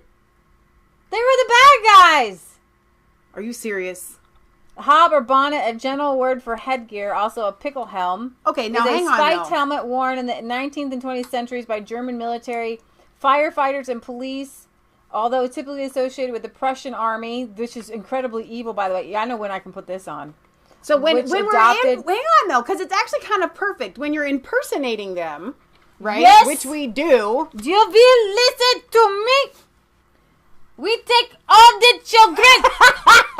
They will be learned by what we say. We align them all up. We control the world. Yes. I can't take the smile off my face. It's so hilarious. It was widely imitated by other armies during the period. It is still worn today as part of a ceremonial headgear in certain countries. The Bavarian military pickle hob. Now, let me tell just the idea of the Bavarian military. Sergeant Schultz, like this is, I'm feeling Schnell. I'm afraid if I don't do the Heil thing though, because we could get kicked off the internet for that. You could definitely. It was originally designed in 1842 by King Frederick William IV of Prussia. Now, little known history is that we had a man, if you may have heard of him, his name was John Dewey of the Dewey Decimal System in the library. And he went over to Prussia, and I learned this from my beloved teacher of internet teacher from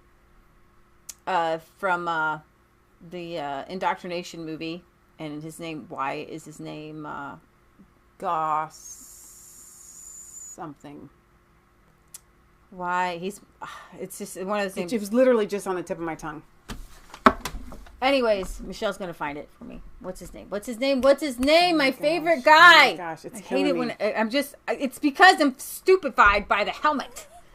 It stupefies people, makes people. You look really intensely German in that with your hair up like that. You do too, actually.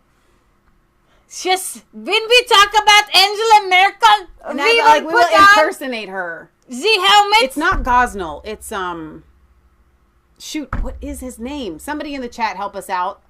The guy from New York. He's an amazing. He was a teacher. Now he somebody in the chat knows exactly who we're talking about. My favorite guy. Anyways, he taught us about and even indoctrination maybe talk about it. John Dewey went over to Prussian system and said, "What are you doing to train these children to be so basically obedient, mindless drones?" And what happened in Prussia is they were losing a lot of wars, and they needed mindless drones who wouldn't turn away in battle. Right. And so they were the first instigators of John Taylor Gatto. John Taylor Gatto. Thank you. You almost should have taken the helmet off. John Taylor Gatto. And what they did was they began this nationwide forced public education. Yeah.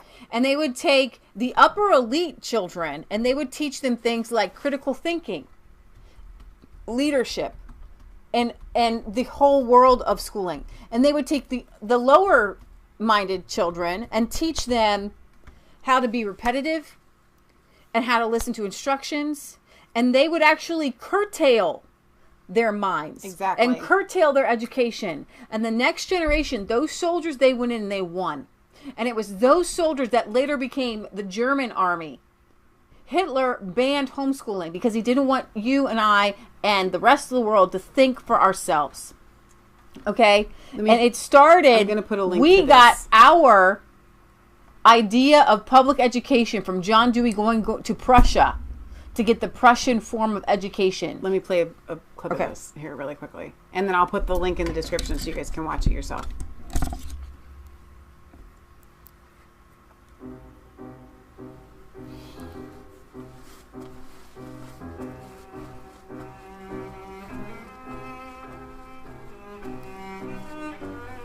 Must obey the state. No individuality. From the Encyclopedia Britannica, Hang on, let's 11th get to the edition John Taylor entry Gatto part. on Prussia.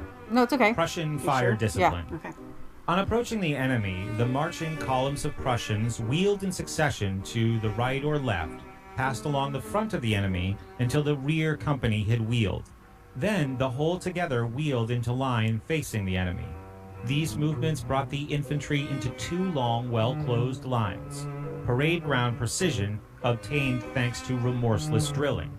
With this movement was bound up a fire discipline more extraordinary than any perfection of maneuver. Peloton Führer was opened at 200 paces from the enemy and continued up to 30 paces, when the line fell on with the bayonet. The possibility of this combination of fire and movement was the work of Leopold, who by sheer drill made the soldier a machine capable of delivering, with flintlock muzzle-loading muskets, 5 volleys a minute. The special Prussian fire discipline gave an advantage of 5 shots to 2 against all opponents. Wow. The bayonet attack, if the rolling volleys had done their work, was merely presenting the check for payment, as a German writer put it. The particular utopia American believers chose to bring to the schoolhouse was Prussian. The seed that became American schooling 20th century style was planted in 1806, when Napoleon's amateur soldiers bested the professional soldiers of Prussia at the Battle of Jena. When your business is renting soldiers and employing diplomatic extortion under the threat of your soldiering, losing a battle like that is pretty serious. Something had to be done. The most important immediate reaction to Jena was an immortal speech, the Address to the German Nation, by philosopher Johann Fichte, one of the influential documents of modern history leading directly to the first workable compulsion schools in the West. Other times, other lands talked about schooling, but failed to deliver. Simple forced training for brief intervals and for narrow purposes was the best that had ever been managed. This time would be different.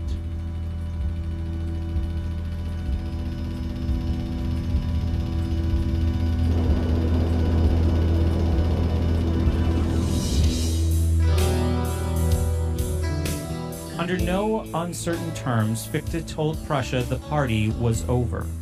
Children would have to be disciplined through a new form of universal conditioning. Discipline! They could no longer be trusted to their parents. Look what Napoleon had done by banishing sentiment in the interests of nationalism. Through forced schooling, everyone would learn that work makes free, and working for the state, even laying down one's life to its commands, was the greatest freedom of all. Here in the genius of semantic redefinition lay the power to cloud men's minds, a power later packaged and sold by public relations pioneers Edward Bernays and Ivy Lee in the seed time of American forced schooling. Prior to Fichte's challenge, any number of compulsion school proclamations had rolled off printing presses here and there. The problem was, earlier ventures were virtually unenforceable, roundly ignored by those who smelled mischief lurking behind fancy promises of free education. Prussia was prepared to use bayonets on its own people as readily as it wielded them against others. So it's not at all that surprising that the human race got its first effective secular compulsion schooling out of Prussia in 1819. The same year Mary Shelley's Frankenstein, set in the darkness of far-off Germany, was published in England. Schule came after more than a decade of deliberations, commissions, testimony, and debate. The Prussian mind had a clear idea of what centralized schooling should deliver. 1. Obedient soldiers to the army. 2. Obedient workers for mines, factories, and farms. Or 3. McDonald's. Well-subordinated civil servants trained in their function. 4. Well-subordinated clerks for industry. 5. Citizens who thought alike on most issues. And 6. National uniformity in thought, word, and deed. All right, so we're not going to play the whole thing, Yeah. but that finishes out. That right there is the essence of when I hear Prussian, when I hear German, and it goes hand in hand with control the people at all It costs. goes hand in hand with Crystal's Subordinate- email. Yes, subordinate your mind. You must do what the state says over and over and over, and that is why many Germans think that they are happy people and they like their government. And oh my goodness, we need the European Union in case we rise up and we be bad Germans again. What if we be bad Germans? We must have EU again. What is that nonsense? They have brainwashed you in schools. You didn't become bad Germans. It was a bunch of people at the top. You weren't bad people. They brainwashed you people, and they're continuing to brainwash you people. And that is all I have to say about that. Thank you for these, Dale. This They is- will come in handy. I'm sure for many Angela Merkel segments. Give me this helmet. I will put them down here. Okay, this Angela Merkel. Wow, that's so great. That's really enjoyable. And there's a lesson to be had too. So how about that? Yes. We love you guys. This was a really fun show. I'm glad we did our giveaway. I'm glad that Crystal is going to get it. Even though I love each and every single one of you, and I would have been equally as happy if any one of you had won. I mean that sincerely. There were several messages and emails that you guys had sent that I read, and I was like, oh, it's so good to actually hear from you guys. I don't think you quite understand how much we like to be able to connect with you in letters. So we will be back here at least for Friday's show, but I kind of want to say, since the election is on Thursday, like, okay, so Barry, when will the results be in? Like, because you guys are 5 hours ahead of us. Okay, so in theory, if we came here at 10 o'clock at night our time, we might have some results. We might. Or even Well, before they'll be then. in bed by then, but yeah. I still think we might. I don't think wanna- there'll be more results happening at 10, is what I'm trying to say. I know, right. So like I would like 10 to do o'clock the their show. time, they would Okay. have results probably. You think so? 5 o'clock ours. So we'll Okay. see. So we'll see. We might do a show on Thursday for the results of the election. special election So results. Britt says Friday morning for sure. But I don't want to make Friday's show about... Maybe we could. We Maybe could. It's All right, not a we'll big see. deal. It's a big deal. I mean, it's a big deal. So to make a big deal out of it. So we have a P.O. Box 107, Milford, Ohio 45150. Like, comment, and subscribe to both channels. Find our website, resistancechicks.com. Simple as that. Okay, so now somebody said that they couldn't find us on Brighteon. That link is in the description of the videos on YouTube. It is Resistance Chicks on Brighteon. And so you should be able to click on that link to actually get there. We are live right now on Periscope. Homeschooling is still mostly banned in Germany and other EU countries. I know. Interesting history. Yes. Ann Widdecombe is 72 years old. Wow. So, anyway, there were a lot of comments and a lot of people watching us on Periscope today. For some reason, Facebook is getting a little bit sketchy on the videos, and so I'm not even having the comments up. I'm going to try to work on that because I think it's slowing down and garbling when I have the video itself up for me to look at the comments. So if you've left comments, I'll read them after the fact, but I didn't have a chance to read them live. But I want to thank you guys for being here. Please leave your comments after the video processes. We want to hear from you. We are happy to hear from you. We are in the Christmas season. I think that this will have to qualify as our Christmas song songs, at the end. Patriot Gallery put together a series of our songs. If you just want the songs, she put those up on Masfaith3 and Resistance Chicks YouTube channels. You. God loves you. God bless. And have a wonderful rest of your Sunday. You guys are absolutely fantastic. Bye, guys.